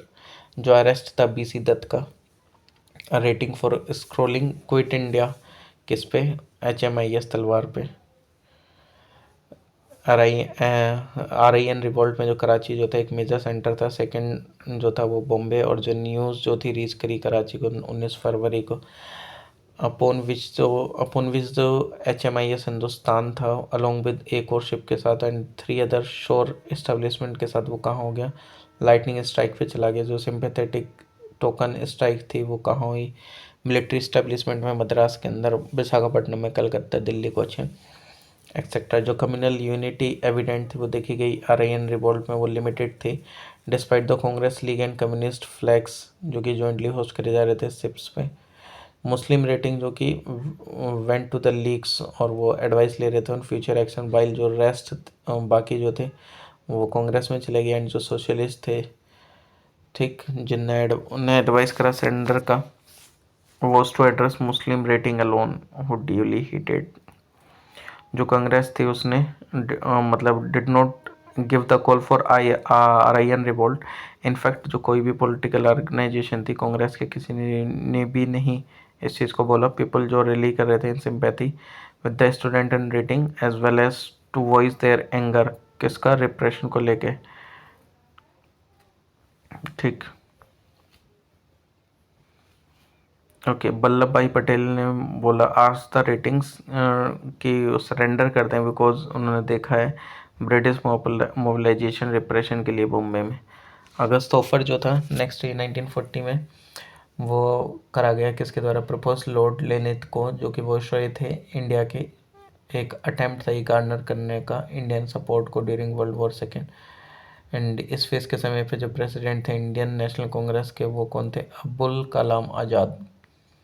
Representative body अगर देखा जाए तो ये प्रोमिस करा गया कि जो ब्रिटिश गवर्नमेंट है वो इंट्रोड्यूस करती है एक रिप्रेजेंटेटिव कंस्टिट्यूएंट बॉडी, ठीक। ओके, और ये it repeated the promise of किसका, डोमिनियन स्टेटस का after victory in the war. ने प्रॉमिस करा सेटअप करने का वॉर एडवाइजरी काउंसिल का with the participation of Indians. ने प्रपोज करा expansion Indian society, Indian, sorry, इनने प्रॉमिस करा एक्सपेंशन वॉइसरॉय एग्जीक्यूटिव काउंसिल का विद मेजॉरिटी ऑफ इंडियंस। तो उसमें इंडियंस भी आपको देखने को मिलेंगे। रेस्पॉन्स क्या था वेरियस स्टेक होल्डर्स का, कांग्रेस ने रिजेक्ट कर दिया अगस्त ऑफर, जो कि इंसिस्ट थे कि इस पर कंप्लीट इंडिपेंडेंस को लेकर, ना कि डोमिनियन स्टेटस पे वो खुश थे। महात्मा गांधी ने in response to offer, Mahatma Gandhi ने क्या करा, इंडिविजुअल सत्याग्रह। मुस्लिम लीग ने क्या करा, रिजेक्ट करता है अगस्त ऑफर को। और उसने जो बिगनिंग करी किस डिमांड की, सेपरेट स्टेट की पाकिस्तान के। 43 यानी कि नेक्स्ट जो ये गवर्नमेंट ऑफ इंडिया एक्ट था 1935, उसने प्रोवाइड करा एस्टेब्लिशमेंट ऑल इंडिया फेडरेशन का, एक new system of government of province, जो कि बेस्ड था प्रोविंशियल ऑटोनॉमी पे। जो फेडरेशन था वो बेस्ड था किस पे, यूनियन पे, प्रोविंसेस के, British India and princely states के। ओनली जो 14% जो थी टोटल पॉपुलेशन ब्रिटिश इंडिया में, वो उसको क्या दिया गया, right to vote. Governor general जो काउंसिल थे एंड जो गवर्नर्स थे, सॉरी, अभी एक सेकेंड को, ईच एक्ट थे इसमें प्रोवाइड करा ओनली 14% टोटल पॉपुलेशन को ब्रिटिश इंडिया में राइट टू वोट। और जो गवर्नर जनरल थे एंड जो गवर्नर्स थे उनको अपॉइंट करा जाता था ब्रिटिश गवर्नमेंट के द्वारा, एंड वो रेस्पॉन्सिबल होते थे किसके लिए, डिफेंस एंड फॉरेन अफेयर्स, जो कि हमेशा से outside the control of legislative रहे थे। वाइल जो गवर्नर जनरल था वो रिटेन करता था कि special control over the other subject.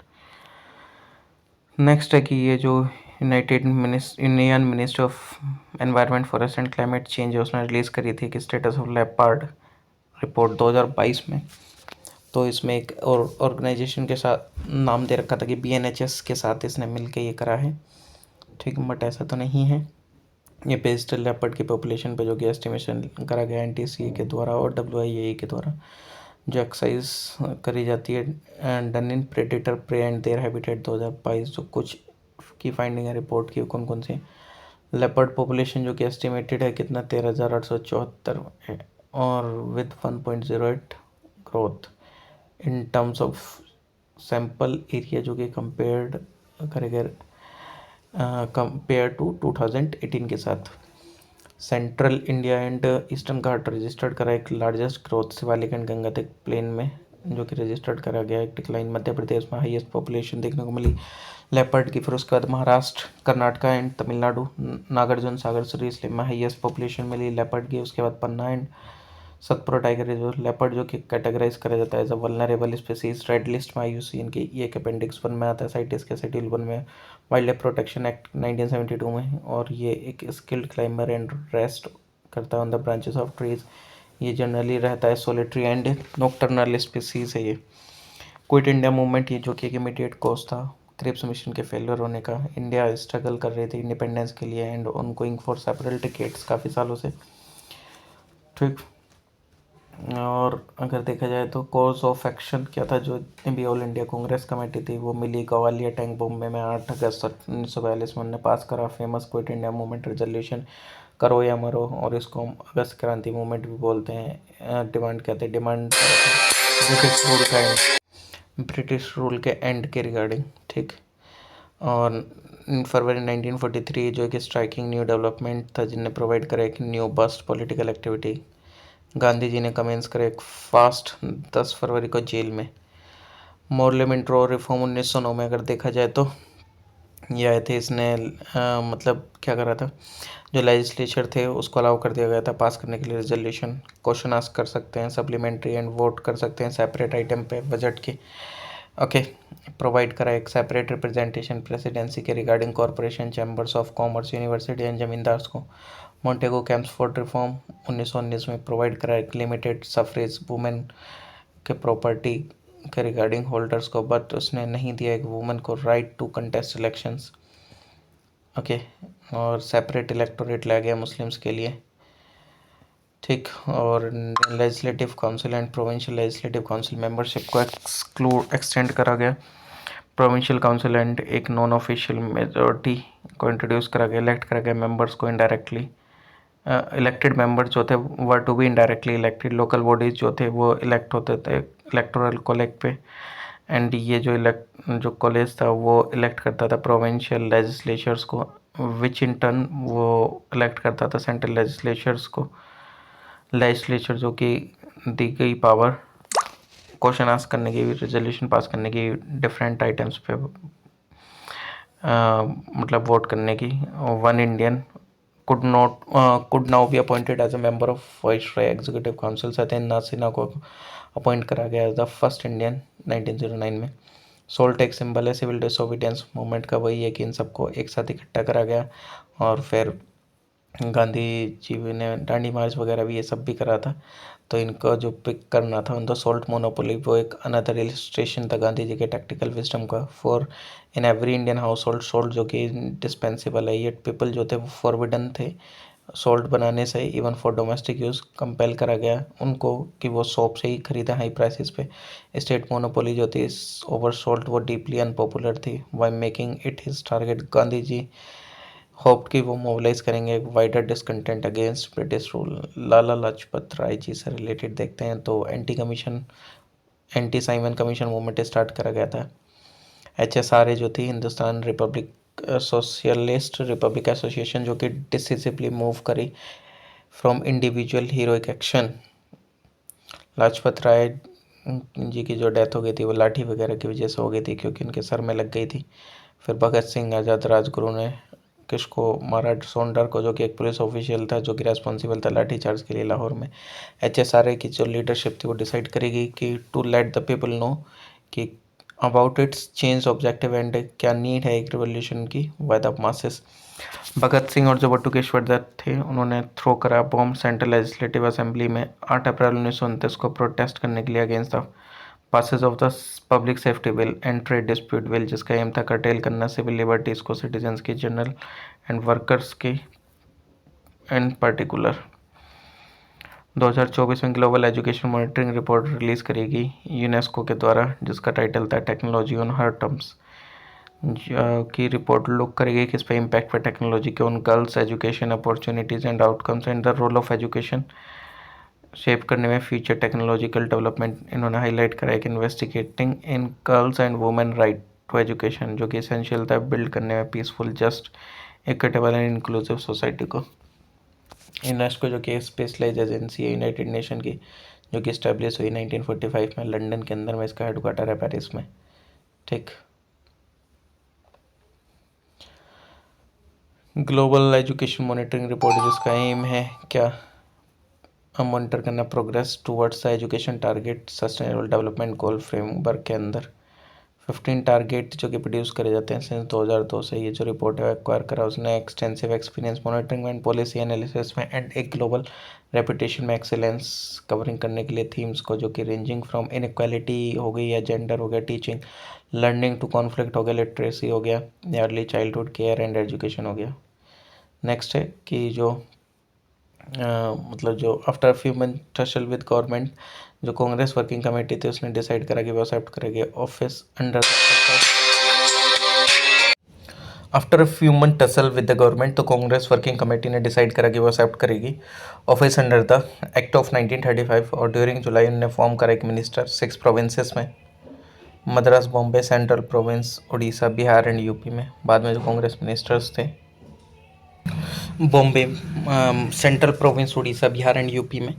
बाद में कांग्रेस मिनिस्टर जो कि उन्होंने फॉर्म करा north west frontier province and Assam में। जो कमिटमेंट थी कांग्रेस की कि वो डिफेंस करेगी, एक्सटेंशन करेगी सिविल लिबर्टीज़ का, was also was as old as the Congress itself. मतलब जितनी वो पुरानी है कांग्रेस उतना ही ये एक जो एक्सटेंशन है डिफेंस वगैरह का, जो सिविल लिबर्टीज़ का कमिटमेंट है वो भी इतनी पुराना है।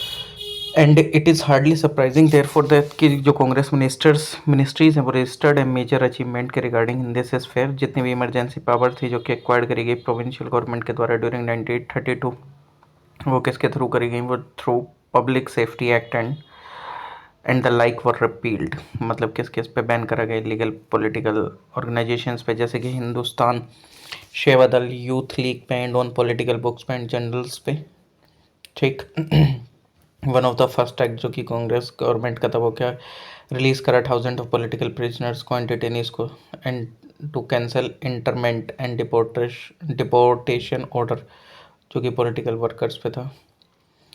बट इन सम प्रोविंसेस जो के मुंशी थे, जो होम मिनिस्टर थे बॉम्बे के, एंड जो एक light weight within the Congress leadership, उन्होंने यूज़ करा सीआईडी का वॉच करने के लिए communist and other left wing Congress man का अर्निंग का एक रिब्यूक फ्रॉम जवाहरलाल नेहरू। और मद्रास गवर्नमेंट ने यूज़ करा पुलिस का to shadow radical Congressman. Nearly जितने कांग्रेस मैन जो कि कांग्रेस रन स्टेट से, जैसे कि यूपी, बिहार, बॉम्बे, मद्रास एंड असम, उन्होंने रिएक्शनरी सेकंड चैम्बर्स बनाए in the form of legislative council, जो कलेक्ट होता था वेरी नैरो फ्रेंचाइज पे, जिसमें जो वाइल जो नंबर ऑफ वोटर्स थे for the assembly in this state वो कितने थे, 17.5 मिलियन। एंड इट वाज कितने लेस देन थे, कितने 70,000 था for the second chambers. These were therefore dominated by landlord, capitalist वगैरह एंड मनी लेंडर्स वगैरह। ये आपको यहाँ पे डोमिनेंस देखने को मिलेगा विद द कांग्रेस, जो कि एक फॉर्म करता था एक स्मॉल माइनॉरिटी। चार्ल्स मेटकाल्फे जो कि एक एक्टिंग गवर्नर जनरल थे इंडिया के 1835 में, ने डिस्टिंग्विश करा है अपने आप को लिबरेटिंग के regarding by liberating the press in India, and responsible थे ये किस चीज़ के लिए, जितने भी रेस्ट्रिक्शंस थे उनको हटाने में प्रेस के ऊपर जो लगे हुए थे। ठीक। इंडियन नेशनल आर्मी ये कंसीव्ड हुई मलाया में बाय मोहन सिंह, एंड ये एक इंडियन ऑफिसर थे ब्रिटिश इंडियन आर्मी के। इन्होंने डिसाइड करा कि वो ज्वाइन नहीं करेंगे रिट्रीटिंग ब्रिटिश आर्मी को, एंड इंस्टेड ये जापानीज़ के पास गए हेल्प के लिए। इंडियन प्रिजनर जितने भी वॉर वगैरह थे उन सबको इन्होंने ज्वाइन वगैरह कराया इसमें। जो आउटब्रेक था क्वाइट इंडिया मूवमेंट का, गिव अ फ्लिप किसको, इंडिया आईएनए को as well. Anti British demonstration जो कि ऑर्गेनाइज हुई थी मलाया में, और 1 सितंबर 1942 को फर्स्ट डिवीजन जो था आईएनए का वो फॉर्म हुआ 1630 लोगों के साथ। मोहन सिंह एंड निरंजन सिंह गिल जो कि सीनियर मोस्ट इंडियन ऑफिसर थे जिन्होंने आईएनए ज्वाइन करा। रोल क्या था सुभाष चंद्र बोस का, सेकेंड फेज जो था आईएनए का वो बिगेन हुआ जिस टाइम पे सुभाष चंद्र बोस गए सिंगापुर में 2 जुलाई 1943 को by means of German and Japanese submarine. और बोस जो कि रिटर्न हुए सिंगापुर में, सेटअप करा provincial government of free India 21 अक्टूबर 1943 को। सुभाष बोस ने सेटअप करा 2 इंडियन हेडक्वार्टर्स का, कहाँ, रंगून में, सिंगापुर में। एंड बिगन करा रिकॉग्नाइज करना आईएनए को एंड एक वुमेन रेजिमेंट को, जिसको हम रानी झांसी रेजिमेंट बोलते हैं, जो कि फॉर्म हुई थी 6 जुलाई 1944 को। सुभाष चंद्र बोस ने क्या करा, एक in broadcast on Azad Hind radio उन्होंने एड्रेस करा गांधी जी को। ठीक। और इसी दौरान उन्होंने फादर ऑफ नेशन कहा था महात्मा गांधी जी को। और 1 आईएनए बैटालियन जो कि कमांड करी गई शाह नवाज के द्वारा, उसको अलाउ करा गया कंपनी करने के लिए जापानीज़ आर्मी को to the Indo Burman front and participate करने के लिए इम्फाल कैंपेन को। कल्पना दत्ता जो कि वन ऑफ द मेंबर थी master da Surya Sen revolutionary group के, एंड इन्फ्लुएंशियल इंडियन रिवोल्यूशनरी थे जिन्होंने कैरी करा forward the work of Pritilata वाडेदर।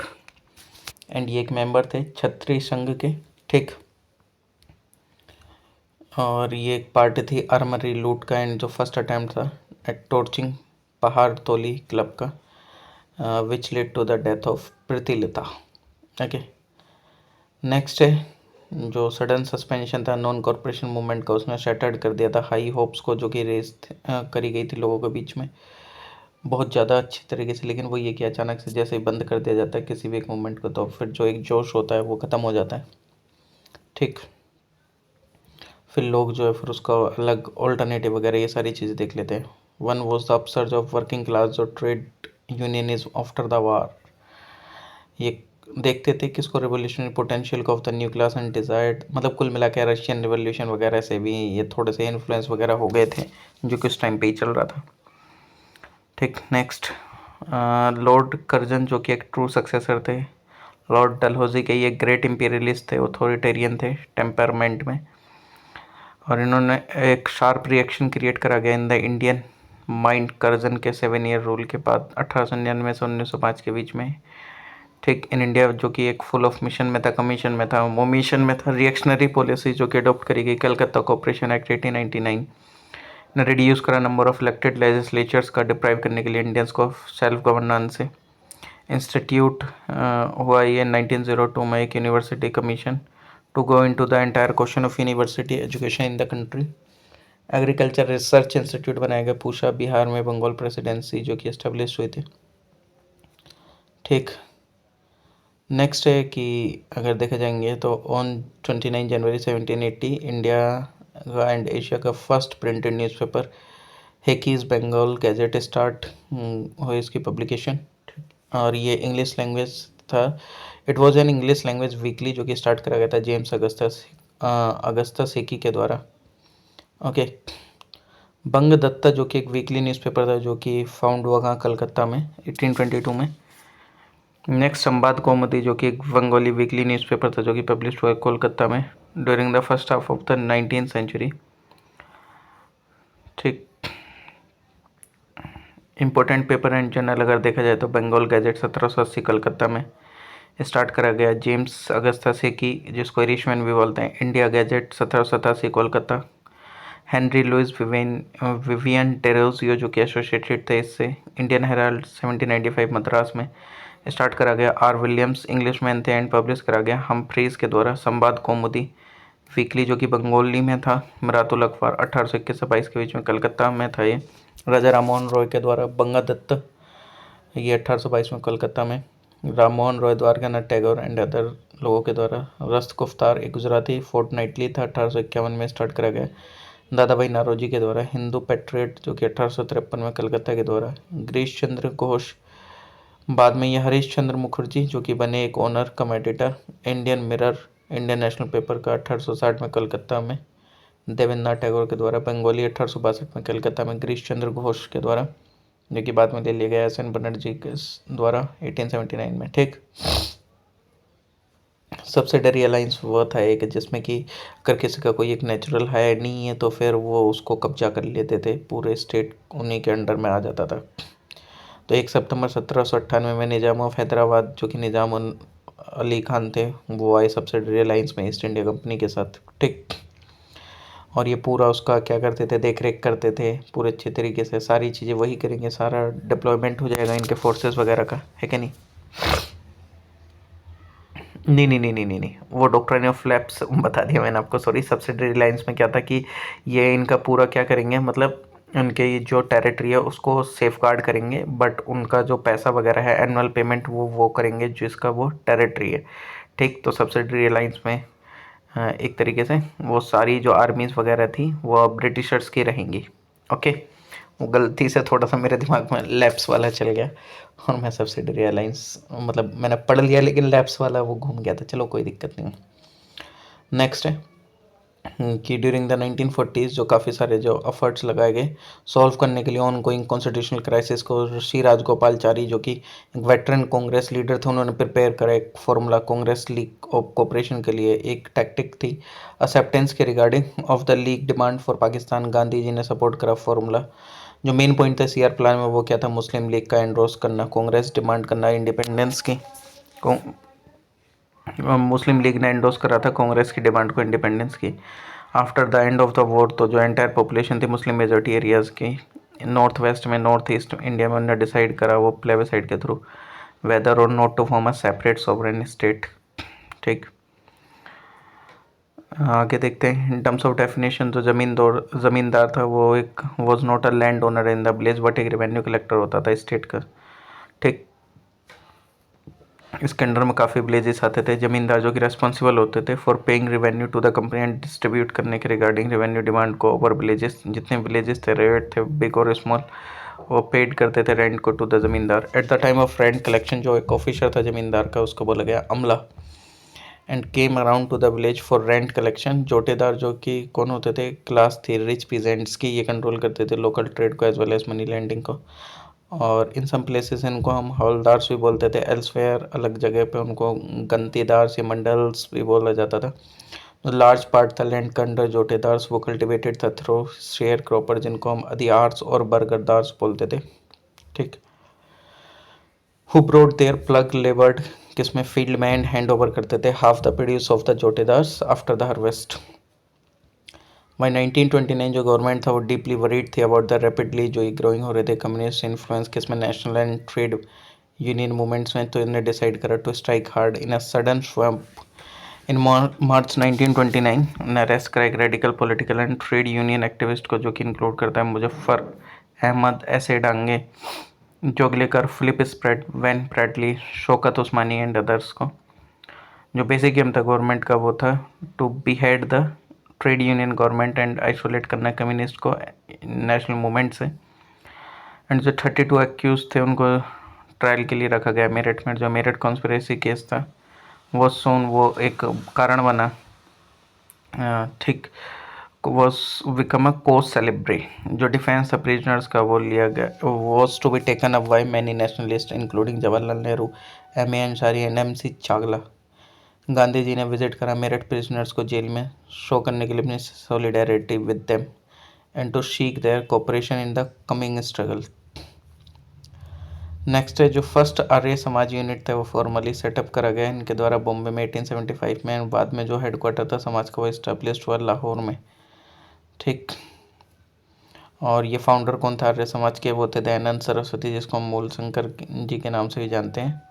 Okay, इनका जो जन्म हुआ था ओल्ड मोरवी स्टेट गुजरात में हुआ था, ब्राह्मण फैमिली में।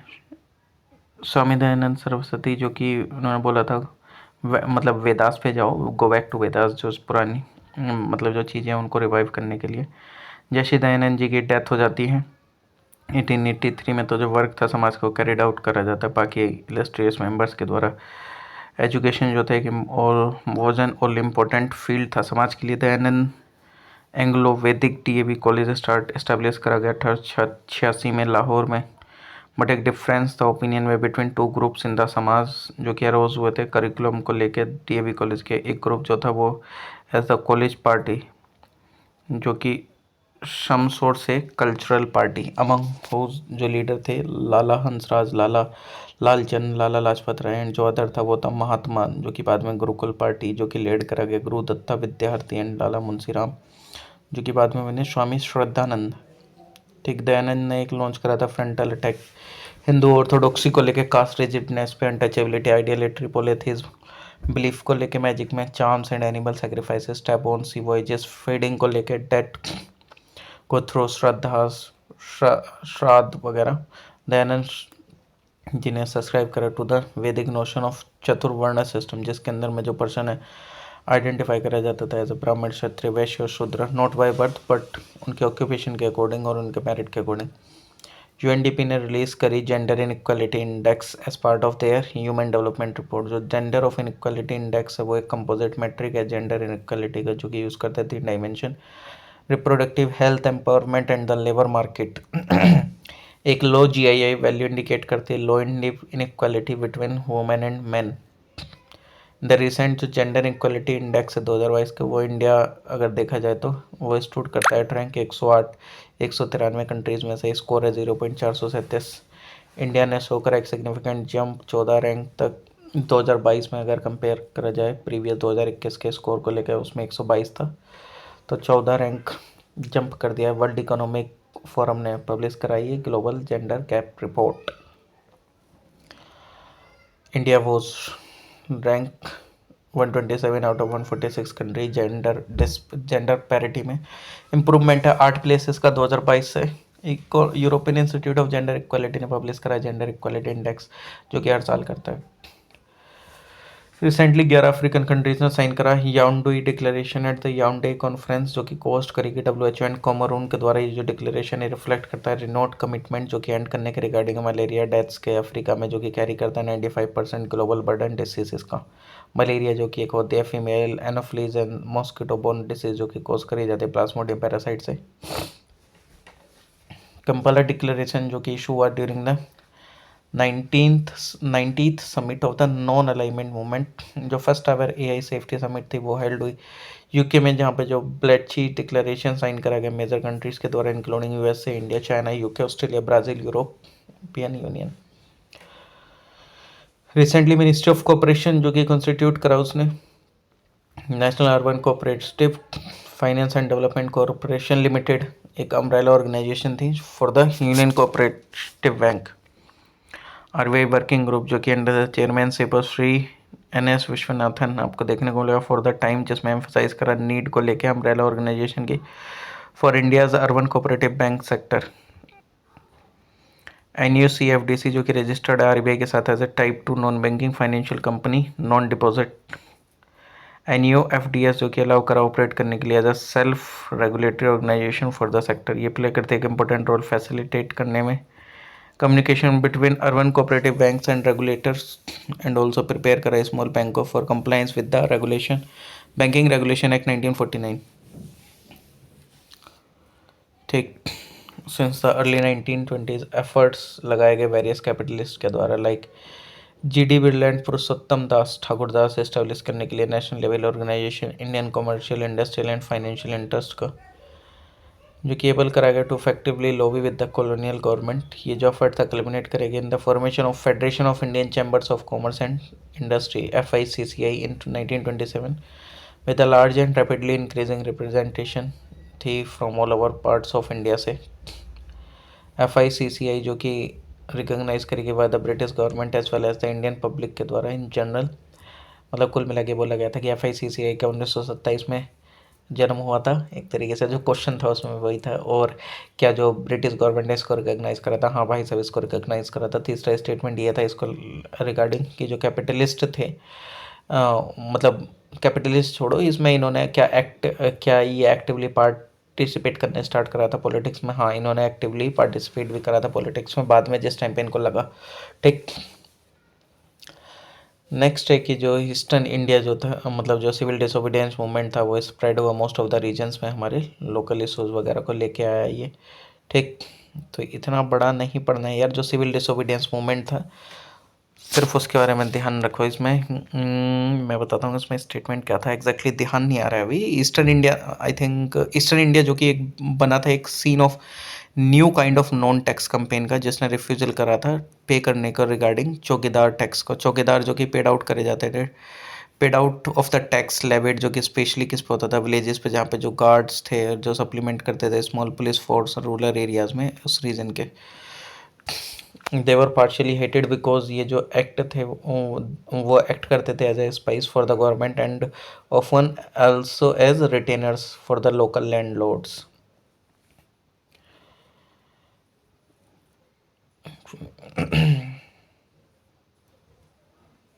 नेक्स्ट डिफाइंस आपको देखने को मिलेगा फॉरेस्ट जो उसका जो कि एज्यूम करा उसने एक मास करेक्टर महाराष्ट्र में, कर्नाटक में एंड सेंट्रल प्रोविंस में, स्पेशली इन एरियाज में विद लार्ज ट्राइबल पॉपुलेशन, जो कि एक मोस्ट सीरियसली अफेक्टेड था by the colonial government. Restriction किस पे थी? On the use of forest at some places. जो साइज था क्राउड का उसने ब्रोक करा फॉरेस्ट लॉस को।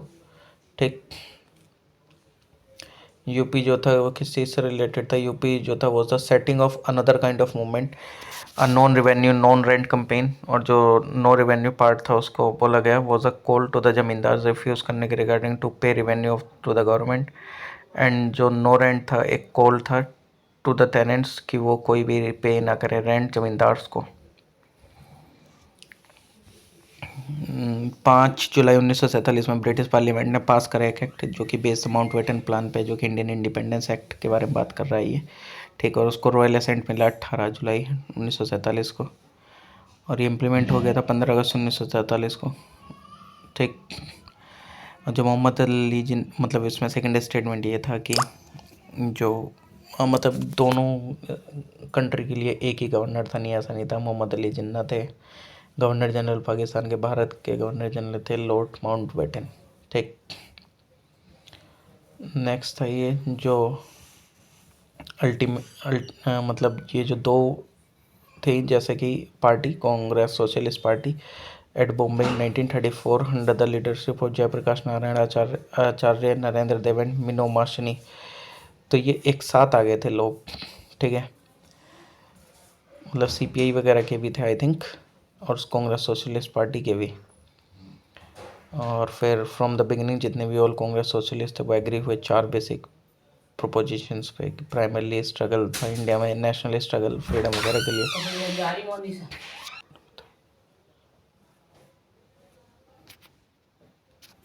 और जो सोशलिस्ट थे वो वर्क करते थे इनसाइड द नेशनल कांग्रेस। मतलब कुल मिला के देखो यार, ये था कि उन सबका बेसिक एम क्या था, नेशनलिस्ट वाली फीलिंग्स को जागृत करना और इंडिपेंडेंस लेना। ठीक, चाहे वो कोई सी भी पार्टी हो उसमें।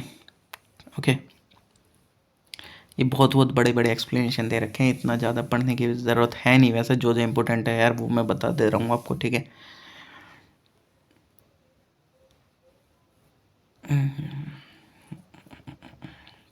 रिसेंटली जो फाइनेंस मिनिस्ट्री थी, इन्हें रिव्यू करा performance national bank for financing infrastructure and development NABFID ये सेटअप करी गई थी 2021 में by act of parliament as a specialised development finance institution. ठीक है, इसका ऑब्जेक्टिव क्या था, वही ये एक तरीके से मतलब ये एड्रेस करती थी गैप लॉन्ग टर्म और नॉन कर्स रिफाइनेंस में, long term non recurs finance for infrastructure development sustainably boost करने में कंट्री की इकोनॉमी। अनलाइक बैंक्स जो NABFID जो कि एक्सेप्ट नहीं करती थी डिपॉजिट, पीपल से ही रेज करती थी मनी किस फॉर्म में, लोन्स में और otherwise both in Indian rupees and foreign currencies में, और सिक्योर करते थे मनी इशू करके एंड सेल करके वेरियस फाइनेंशियल इंस्ट्रूमेंट का। ये बोरो करती थी मनी सेंट्रल गवर्नमेंट से, RBI शेड्यूल कमर्शियल बैंक से, mutual fund and multilateral institution से like the world bank. Okay, जो सेंट्रल गवर्नमेंट था वो प्रोवाइड करते थे ग्रांट डायरेक्टली इसको। और NFID जो कि इस्टेब्लिश करी गई थी as a principal development financial institution for infrastructure financing, और इसने रेगुलेट करा था as an all India finance institution RBI के द्वारा। ठीक, मतलब ये रेगुलेट करी जाती थी as an all India financial institution RBI के द्वारा। By the dawn of the 20th century militant nationalist emerge हुए और इनके मेन लीडर्स थे तिलक के दत्त, राज नारायण बोस, बिपिन चंद्रपाल, विष्णु शास्त्री पंडित, लाला लाजपत राय। मेन आइडिया क्या था एक्सट्रीमिस्ट का, हेट्रेड करना for foreign rule and believe करना in the capacity of masses, and इन्होंने शो करा था Swarajya as the goal and advocate करा था direct political action through self sacrifice. ठीक, और अगर आप देखें रीज़न क्या थे, ग्रोथ के मिलिटेंट नेशनलिज्म के रियलाइजेशन करा गया, ट्रू नेचर का ब्रिटिश रूल का जो कि एक्सप्लॉइटेटिव था, एंड जो ब्रिटिश इंडियन गवर्नमेंट थी instead of considering more was taking away even what existed. Growth देखने को मिली, सेल्फ कॉन्फिडेंस की, सेल्फ रेस्पेक्ट की इम्पैक्ट देखने को मिला, ग्रोथ ऑफ एजुकेशन का इंक्रीज हुआ, अवेयरनेस एंड अनएम्प्लॉयमेंट में, इंटरनेशनल इन्फ्लुएंसेस एंड इवेंट देखने को मिले जो कि डिमोलिस्ट करा मिथ को, वाइट यूरोपियन सुप्रीमेसी के, इंक्लूड करा इमरजेंस ऑफ जापान को, एशियन कंट्री को एज एन इंडस्ट्रियल पावर। अब एशियन यूथोपियन विक्ट्री देखने को मिली ओवर इटली, बोयर वॉर्ड्स देखने को मिली 1899 से 1902 में, जिसमें जो ब्रिटिश ने फेस करा रिवर्सेस। जापान विक्ट्री देखने को मिली ओवर रशिया 1905 में। नेशनलिस्ट मूवमेंट हुआ वर्ल्ड वाइड में, रिएक्शन देखने को मिला टू इंक्रीजिंग वेस्टर्नाइजेशन। डिससेटिस्फेक्शन देखने को मिला with the achievement as well as method of the moderates. Reactionary policies देखने को मिली कर्जन की, such as the Calcutta corporation act 1899, official secret act 1904, university act 1904 and partition of Bengal 1905। Existence देखने को मिला मिलिटेंट स्कूल ऑफ थॉट का, emergence देखने को मिला फॉर ट्रेंड लीडरशिप का।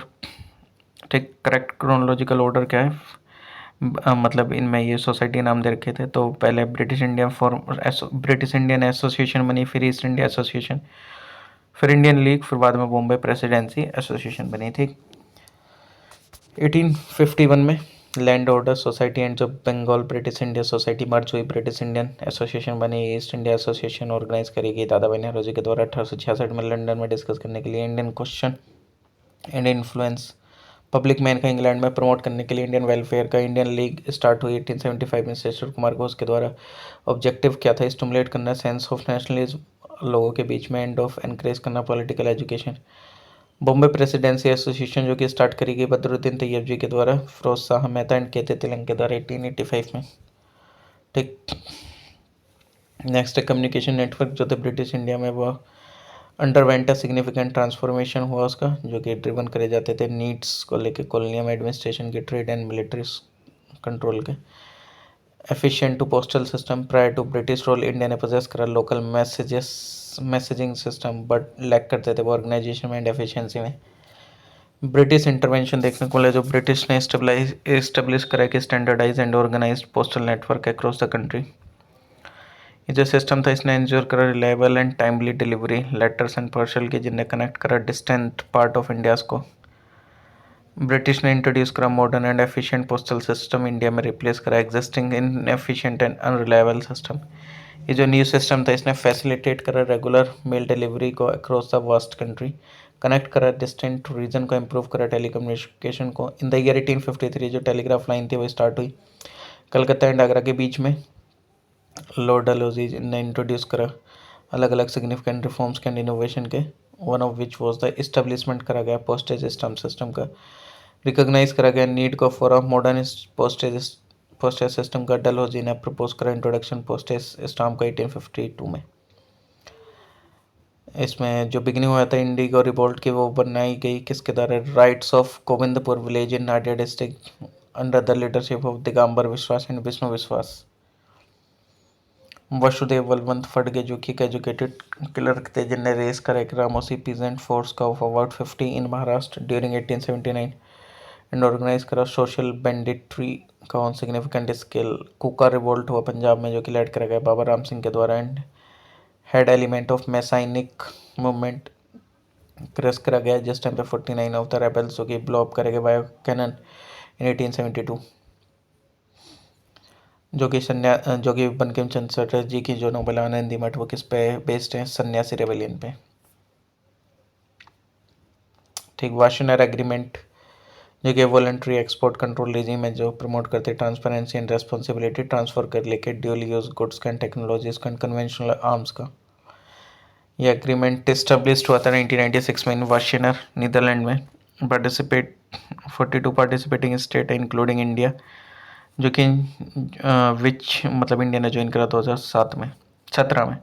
Missile control technology control regime एक इनफॉर्मल नॉन ट्रीटी एग्रीमेंट है बिटवीन 35 मेंबर स्टेट, लिमिट करने के लिए spread missile and missile technology का।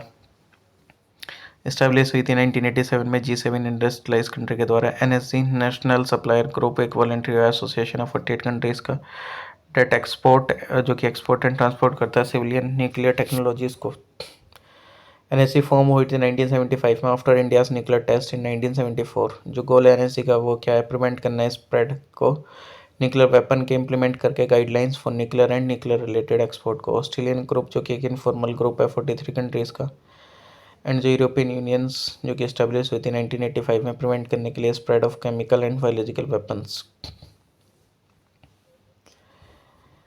वंदे मातरम मूवमेंट जो कि स्टार्ट हुआ फरवरी 11 1907 आंध्र प्रदेश में, जो कि फॉलो करता है एक announcement Bengal partition in 1905।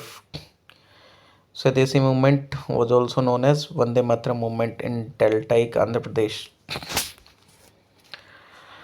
Labour party जो कि आई थी पावर में ब्रिटेन में after the war, was in hurry to settle करने के लिए इंडियन प्रॉब्लम को, और एज अ रिजल्ट जो बैन हुआ था कांग्रेस में वो लिफ्ट हुआ था एंड इलेक्शंस डिक्लेयर्ड हुए थे। ठीक।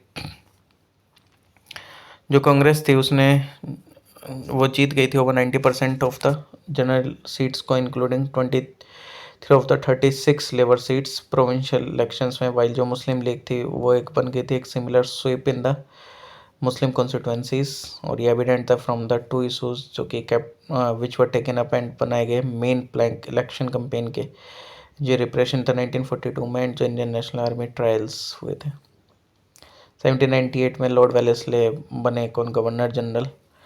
और अगर देखा जाए तो the work of town planning carry out करा गया लॉटरी कमेटी के द्वारा 1817 में, किसकी हेल्प से? गवर्नमेंट की। ठीक है, पूछा गया था लॉटरी जो कमेटी थी ये किस चीज़ से रिलेटेड थी? नेक्स्ट है जो लखजी राज ने इनक्रेज करा पॉपुलर पार्टिसिपेशन गवर्नमेंट का इनेग्रेट करके 1923 में राजकोट प्रजा प्रतिनिधि सभा को, या जो रिप्रेजेंटेटिव असेंबली थी उसने कंसिस्ट करा 90 representative elected on the basis of, जो कि किस पे हुई थी, यूनिवर्सल अडल्ट फ्रेंचाइज पे, something quite unusual in those times. Moderate educated Indians जो कि viewed the revolt as a backward looking and believe करा गया जो ब्रिटिश रूल था उसने, और British rule would help them accomplish the task of modernisation of India and they wanted कि वो एंड करे बैकवर्डनेस ऑफ इंडिया को एट दैट टाइम, एंड ये वन ऑफ द रीजन बन गया था रिवोल्ट का, जो कि एम्प्रेस करा टू द एंटायर कंट्री। ठीक, मतलब कुल मिला के 1857 का जो रिवोल्ट था उसमें वो क्यों नहीं कारगर हो पाया था, जिसमें बोला था कि मॉडर्न एजुकेटेड इंडियंस ने पार्टिसिपेट नहीं करा। हाँ, नहीं करा था। सेकंड वाला ये था कि जो हिंदू मुस्लिम जो थे वो कोऑपरेशन में नहीं थे, ऐसा नहीं है, कोऑपरेशन देखने को मिला था। तीसरा ये था कि जो इंडियन रूलर्स थे, जो बिग ज़मींदार थे, उन्होंने ज्वाइन करने से मना कर दिया था। ठीक, तो एग्जैक्टली उन्होंने ज्वाइन नहीं करा था और उन्होंने साथ दिया था ब्रिटिशर्स का। लखनऊ पैक्ट में क्या हुआ था, ये एक्सट्रीमिस्ट एंड मॉडरेट को एक साथ लाया गया था 1916 में। ठीक है, इसको ध्यान रख लेना। और इसमें अगर आप देखेंगे तो जो तिलक एंड एनी बेसेंट थे उन्होंने प्ले करा एक लीडिंग रोल ब्रिंग करने में लखनऊ पैक्ट के एग्रीमेंट को। कांग्रेस एंड लीग वो सॉरी एक्सट्रीमिस्ट वगैरह का तो चलो प्लेटफॉर्म ही था, यहाँ पे मुस्लिम लीग और कांग्रेस भी मुस्लिम लीग और कांग्रेस एक साथ आए थे। ठीक है, एक अंडरस्टैंडिंग का था, सॉरी वो एक तो उसमें भी था ना, क्या नाम है, 1924 में, अरे गांधी जी ने रिसाइड करा था वो कर्नाटका में बेलगांव सेशन। ठीक, ये वाला जो था मतलब मुस्लिम लीग और जो कांग्रेस थी वो एक साथ आई थी, और जो तिलक एंड एनी बेसेंट थे उन्होंने क्या करा था, एक एग्रीमेंट हुआ था between Congress and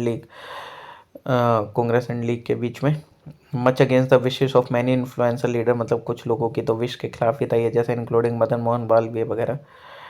however due to the support of Bal Gangadhar तिलक, जो कि कंसिडर करे जाते हैं मोस्ट ऑर्थोडॉक्स हिंदूज के, ये मोस्ट आउटस्टैंडिंग स्कॉलर थे एंशिएंट रिलीजियस टेक्स्ट के opposition, stood till a little chances of success and faded away।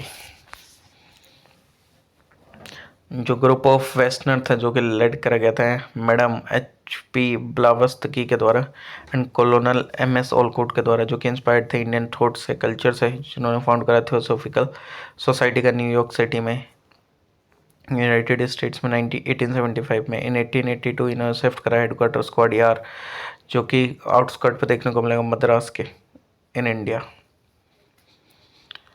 ये जो सोसाइटी थी ये बिलीव करती थी कि स्पेशल रिलेशनशिप इस्टेब्लिश हो सकते हैं between a person soul and God by contemplation, prayer और रिविलेशन करके। इन्होंने एक्सेप्ट करा था हिंदू बिलीफ को रिकार्नेशन में, कर्मा में, ड्रू करी थी inspiration from the philosophy of Upanishad and Samkhya yoga and Vedanta school of thought. इनका एम था to work for universal brotherhood humanity, बिना किसी डिस्टिंक्शन के रेस, क्रीड, सेक्स, कास्ट और कलर। केटामाइन एक एनेस्थेटिक है जो कि listed as hallucinogen, US drug enforcement administration के द्वारा इसको रेफर करा जाता है as a dissociative anaesthetics hallucinogen, because ये क्रिएट करे इसने एक feeling of detachment from pain and environment. ये जो ड्रग है यूज़ करा जाता है ट्रीटिंग के लिए depression and other mental illness के रिसेंट टाइम में। Due to its powerful impact ये यूज़ करा जाता है उन पेशेंट के द्वारा who have not responded to traditional therapies.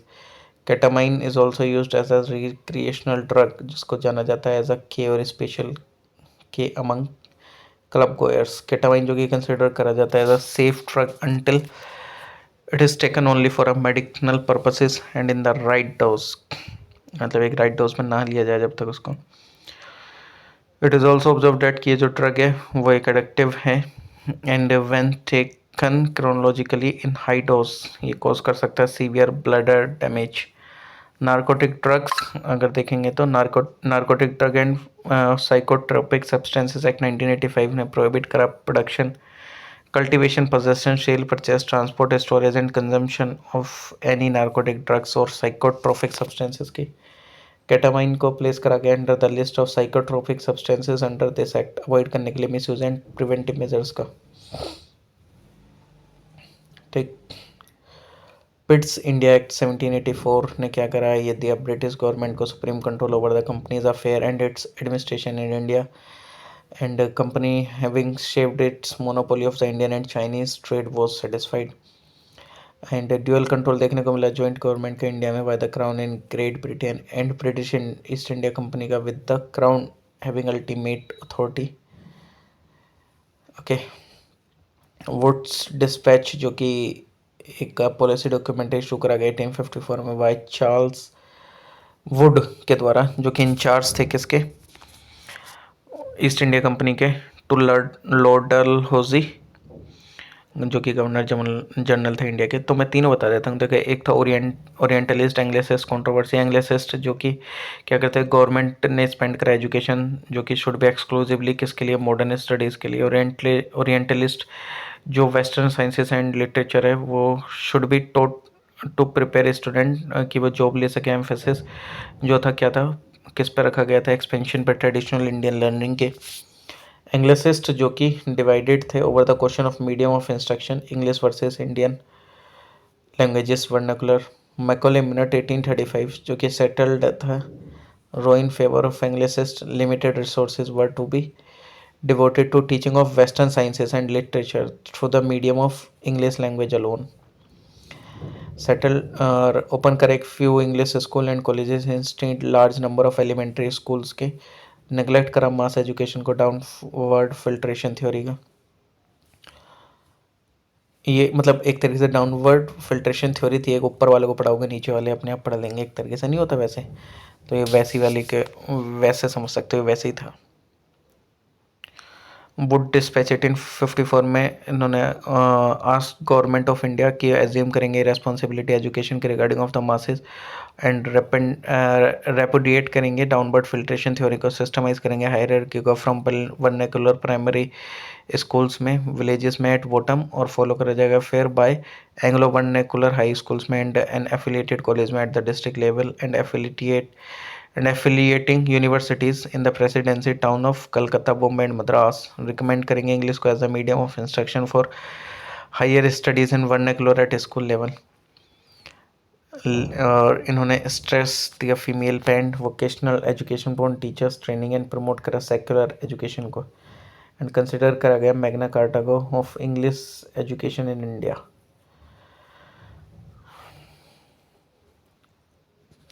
Women जो कि स्पेशली वुमेन स्पेशली कॉलेज में एंड स्कूल गर्ल्स जो कि प्ले करते हैं एक very important role. Aruna Asaf Ali and जो सुचिता कृपलानी उन्होंने वर टू मेजर वुमेन ऑर्गेनाइजर थे। वो अंडरग्राउंड एंड उषा मेहता जो कि इंपॉर्टेंट मेंबर थे स्मॉल ग्रुप के, जिन्होंने रन करा कांग्रेस रेडियो। ये क्विट इंडिया मूवमेंट से मतलब जॉइंट थे, लेकिन जो पृथ्वीलता वडियार थे उनकी डेथ हो गई थी कंडक्ट करते समय रेड 1932 में। ठीक, वाइल कल्पना दत्ता जो कि अरेस्ट हो गए थे एंड ट्राइड अलोंग विद सुरेशन, एंड उन्होंने एक लाइफ सेंटेंस दिया गया था। पृथ्वीलता वाडेकर एसोसिएटेड नहीं थे क्विट इंडिया मूवमेंट से। तो क्वेश्चन अब पूछा था कि कौन कौन से एसोसिएटेड है कौन नहीं है। ठीक, रिसेंट में प्राइम मिनिस्टर जी ने अभी एक मतलब रीडेवलपमेंट प्लान लेके आए थे साबरमती आश्रम के लिए, और मार्क करा 94th एनिवर्सरी दांडी मार्च की, और उन्होंने इनॉग्रेट करा एक रीडेवलप कोचरब आश्रम का फ्रॉम अहमदाबाद। तो ये कोचरब आश्रम वही है जो कि गांधी जी ने अफ्रीका के आने के बाद अपना ये बनाया था। ठीक है, जिसको हम सत्याग्रह आश्रम के नाम से भी जानते हैं। फर्स्ट आश्रम था जो कि फाउंड कराया गया था महात्मा गांधी जी के द्वारा। ठीक, साबरमती आश्रम को हरिजन आश्रम भी बोलते हैं, साबरमती नदी के किनारे पे ये सेवाग्राम जन के translate to the village of services. Phoenix settlement Durban में साउथ अफ्रीका में एक आश्रम फाउंड करा गया महात्मा गांधी के द्वारा 1904 में for community living. First Anglo Sikh war 1845 से 46 के बीच में, उस समय गवर्नर थे Lord Hardinge. First treaty of Lahore हुई। थर्ड एंग्लो मैसूर वॉर 1790 से 92 के बीच हुआ। कॉर्नवालिस थे गवर्नर। ठीक, और ट्रीटी ऑफ सेरिंगपट्टनम हुई। सेकेंड एंग्लो मराठा वॉर 1803 से 1805 के बीच में हुई। उस समय पे गवर्नर कौन थे, आर्थर वेलेस्ली। ट्रीटी ऑफ वेसाइन हुई 1802 में। अगर आपको ये डिटेल में जानना है मेरा वो मॉडर्न हिस्ट्री देख लीजिएगा, स्पेक्ट्रम वाली या लूसेंट। ठीक है, 88 बी, ये जो इंडियन हाउस था वो बेस था किसमें, लंदन पे, एंड इस्टेब्लिश करा गया श्याम जी कृष्ण वर्मा के द्वारा। ओके। और इंडियन सोशलिस्ट, ये इंडियन सोशोलॉजिस्ट जो कि एक पेपर था, ये पब्लिश करा प्रमोट करने के लिए नेशनलिस्ट व्यू इंडियंस के बीच में, जो कि ब्रिटेन के थे।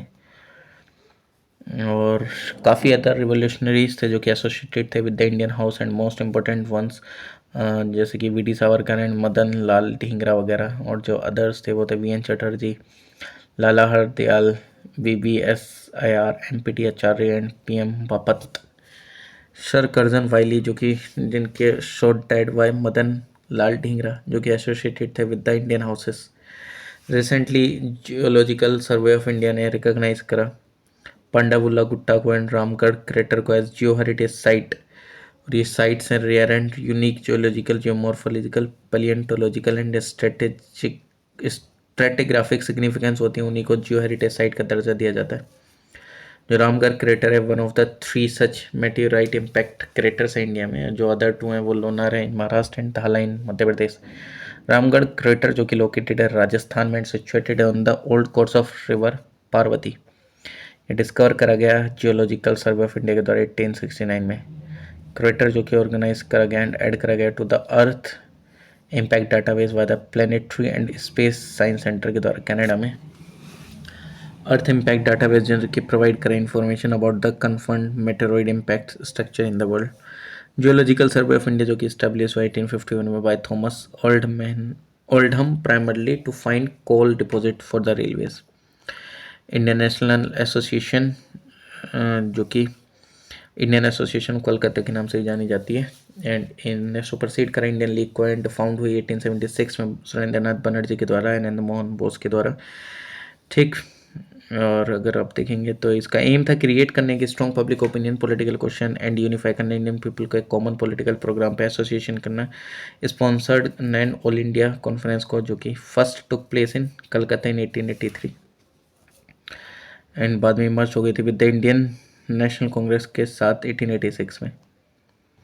वॉलंटियर ब्रिगेड जिसका नाम है खुदाई खिदमतकार, जिनको जाना जाता है रेड शर्ट्स, वो एक एक्टिव है इनमें किसमें, नॉर्थ वेस्ट फ्रंटियर रीजन में अंडर द खान अब्दुल गफ्फार खान, जो कि पस्थम फ्रीडम फाइटर थे। इनको जाना जाता है एज अ फ्रंटियर गांधी के नाम से भी। एंड जी एल मेहता जो कि प्रेसिडेंट थे किसके, federation of Indian chambers of commerce and industry के, जिनने आर्ग्यू कराइट 1943 एक कंसिस्टेंट प्रोग्राम ऑफ रिफॉर्म। ये मोस्ट इफेक्टिव रेमेडी थे against social upheavals. It was with this reform perspective that की जो post war economic development committee थी वो सेटअप करी गई बाय द कैपिटलिस्ट 1942 में, जो कि इवेंचुअली ड्राफ्ट करा था Bombay plan was to function. And its attempt क्या था कि इनकॉर्पोरेट करना whatever is sound and feasible in the socialist movement, and देखना how far socialist demand could be accommodated without capitalism, surrendering any of its essential feature। जो Bombay plan था therefore वो seriously देखा जाता है, took up the question of rapid economic growth and equitable distribution देखने को मिला। इवन आर्ग्यू करा for the necessity of partial nationalisation, public sector land reform and a series of workers welfare schemes. Indian tax project एक launch करा गया है, Bharat tax 2024 one of the largest ever global textile event है जो कि organise हुआ भारत में। 4 year project duration है इसकी, फ्रॉम 2023 टू 2027 ये लॉन्च करा गया यूनाइटेड नेशन एनवायरनमेंट प्रोग्राम के द्वारा। ये पार्ट है and is a part of one unique textile initiative. ये इनिशिएटिव प्रोवाइड करता है स्ट्रेटेजिक लीडरशिप एंड इंक्रीज करता है सेक्टर वाइड कोलैबोरेशन, एक्सलरेट करने के लिए just transition toward a sustainable and circular textile value chain. India tax जो कि एक इम्प्लीमेंट करा गया यूएनएपी के द्वारा कोलैबोरेशन करके with the ministry of textile. ये जो प्रोग्राम है ये फंड करा जाएगा मिनिस्ट्री ऑफ फॉरेन अफेयर्स के द्वारा डेनमार्क की। ये बेस्ड है 3 की कंसेप्ट पे, eco innovation, product environmental footprint, circularity. Main focus area क्या है इस प्रोजेक्ट के, स्केलिंग करना सर्कुलर बिजनेस मोड, एड्रेस करना over consumption and over production, eliminate करना हजार्डस केमिकल को। ओके। क्विट इंडिया मूवमेंट जो कि इमरजेंसी है, what come to be known as parallel मतलब पैरेलल गवर्नमेंट कहाँ कहाँ पे थी कि नहीं थी वो पूछा गया था ऑप्शन देके। तो अगर देखा जाए तो जो पैरेलल गवर्नमेंट जो कि सेटअप हुई थी कुछ पार्ट में कंट्री के, not in all Congress rule province, तो ये सेटअप नहीं हुई थी झांसी एंड राजकोट में, बाकी जगह सेटअप हो गई थी बलिया वगैरह में एंड मिदनापुर में। और अमंग डिफरेंट प्लेसेस जो पैरेलल गवर्नमेंट सतारा महाराष्ट्र में, तमलुक मिदनापुर डिस्ट्रिक्ट जो कि बंगाल का है, बलिया ईस्ट इंडिया प्रोविंस जो कि मोस्ट प्रोमिनेंट थी, यहाँ पे पैरेलल गवर्नमेंट थी। सतारा की जो थी लंबे समय तक चली थी, स्टार्ट हुई थी 1943 में एंड रिमेन्ड ये रही 1945 तक है। जो पैरेलल गवर्नमेंट थी उसको हम जानते हैं एज अ प्रांतीय सरकार। लीडर जो कि Y विचौहान and Nana Patil provide कर रहे थे लीडरशिप पैरेलल गवर्नमेंट को। कैंसर जो कि एक डिसीज़ है जिसके अंदर सेल जो है बॉडी के वो ग्रोथ होते हैं out of control. Human papilloma virus जो कि एक कोज है सर्वाइकल कैंसर का। ठीक, एक ग्रुप है ये मोर देन 200 रिलेटेड वायरस का जो कि कैटेगराइज है दो ग्रुप्स में, low risk and high risk. Low risk HPV rarely करते हैं cancer virus, high risk HPV जो कि मेन कोज है कंसर्न का। Out of 12 HPV, HPV 16, HPV 18 responsible है for most of the HPV related cancers. There are 6 HPV vaccine जो कि available है ग्लोबली जो कि प्रोटेक्ट करते हैं against the high risk HPV 16 and HPV 18 सेरेविक जो कि फर्स्ट इंडिजीनियस वैक्सीन है जो कि अगेंस्ट सर्वाइकल कैंसर। इंडिया में ये डेवलप करी गई थी एंड मैन्युफैक्चर करी गई सीरम इंस्टीट्यूट ऑफ इंडिया के द्वारा। एचपीवी वैक्सीन जो कि दी जाती है टू ऑल गर्ल्स जिनकी एज 9 से 14 साल के बीच में होती है। यूनियन गवर्नमेंट ऑफ इंडिया ने प्रपोज करा है इंटरिम बजट में 2024-25 के एक प्रोग्राम वैक्सीनेशन के लिए टू ऑल द गर्ल्स जो कि एज जिनकी देखने को मिलेगी group of 9 to 14 years to prevent करने के लिए सर्वाइकल कैंसर। मॉडरेट जो कि रहते हैं इंग्लैंड में प्रोवाइड करा mission in England providential mission in India. ठीक, इन्होंने बिलीव करा political connection with the Britain to be in India social political and cultural interest. On the other hand जो एक्सट्रीमिस्ट है उन्होंने रिजेक्ट करा providential mission theory as an illusion. Believe करा गया जो पॉलिटिकल कनेक्शन है विद ब्रिटेन वो perpetuate करेंगे ब्रिटिश एक्सप्लॉयटेशन ऑफ इंडिया। को मॉडरेट लीडर जो कि इंसिस्टेड हैं किस on the use of constitutional method only. ठीक, जो एक्सट्रीमिस्ट लीडर हैं वो डिसफेवर करा use of violence against British rule and इन्होंने अप्रूव नहीं करा method of political murder and assassination जो कि यूज़ करा जाता है इंडियन रिवोल्यूशनरीज के द्वारा। हाउएवर जो एक्सट्रीमिस्ट लीडर हैं वह हेजिटेट नहीं है यूज़ करने के लिए कॉन्स्टिट्यूशनल मेथड जैसे कि लाइक बॉयकॉटिंग करना, पैसिव रेजिस्टेंस अचीव करने के लिए ऑब्जेक्टिव्स को। रिसेंटली सुप्रीम कोर्ट मतलब सुप्रीम कोर्ट जो था Pankaj Bansal versus union of India case में उसने अरेस्ट करी गई बाय ईडी एज जो कि इलीगल थी अगर ग्राउंड जो अरेस्ट के वो फर्निश नहीं है राइटिंग में। तो कुल मिला के पूछा गया तो जो ईडी है वो किसके अंडर में वर्क कर रही है। एक लॉ एनफोर्समेंट एजेंसी है तो ये आती है किसके अंडर में, ये इस्टेब्लिश करी गई थी as a enforcement unit under department of economic affairs जो कि बाद में डिपार्टमेंट ऑफ रेवेन्यू में गई 1960 में और अभी ये मिनिस्टर ऑफ फाइनेंस के अंडर में वर्क करती है। कौन कौन सा एक्ट को लेके, prevention of money laundering act 2002, foreign exchange management act 1999, fugitive economic offender act 2018, directorate और डायरेक्टर जो है ऑफ द एनफोर्समेंट डायरेक्टरेट वो अपॉइंट करेगी in accordance with the provision of the central vigilance commission act 2003। As per it जो director है वो appoint करेगा by the centre recommendation by high level committee जो कि हेड करेगी by the central resilience commissioner. Sir John सोरे जो कि गवर्नर जनरल थे 1793 से 1798 के बीच में। ठीक, और मतलब क्रोनोलॉजिकल ऑर्डर लगाने के लिए बोला गया था आई थिंक इसमें। और जो lord Bentinck, William Bentinck governor general Bengal 1828 से 33 के बीच में एंड इंडिया के रहे 1833 से 35 के। लॉर्ड मेटकल्फे गवर्नर जनरल इंडिया के 1835 से 36 के बीच में। Charles John Canning first earl Canning जो कि इंग्लिश स्टेट्समैन थे, गवर्नर जनरल थे इंडिया के 1856 से 58 के बीच में। बाद में फर्स्ट वॉइसरॉय बने 58 से 62 के बीच में। भूलाभाई देसाई जो कि एक लीडर थे कांग्रेस पार्टी के सेंट्रल असेंबली में, ये ऑल्सो पर्सनल फ्रेंड थे डिप्यूटी लीडर के मुस्लिम लीग के। ठीक है, और इन अगर देखा जाए तो इसमें देसाई लियाकत फैक्ट जो होता है उसके मेन प्रोविज़न क्या था, ये equal number of person nominate करे जाए कांग्रेस के द्वारा एंड लीग के द्वारा सेंट्रल लेजिस्लेटिव में। 20% जो सीट है रिजर्व वो माइनॉरिटीज़ के लिए जो गवर्नमेंट है वो फॉर्म करे एंड वो फंक्शन करे विद द फ्रेमवर्क ऑफ जो कि existing government of India act 1935 उसके अकॉर्डिंग। नेक्स्ट है कि जो हरिपुरा सेशन था जो कोई कांग्रेस की मीटिंग हुई थी हरिपुरा में गुजरात में फरवरी 1938 में सुभाष चंद्र बोस जो कि यूनानिमसली इलेक्ट हुए थे एज अ प्रेसिडेंट इस कांग्रेस के।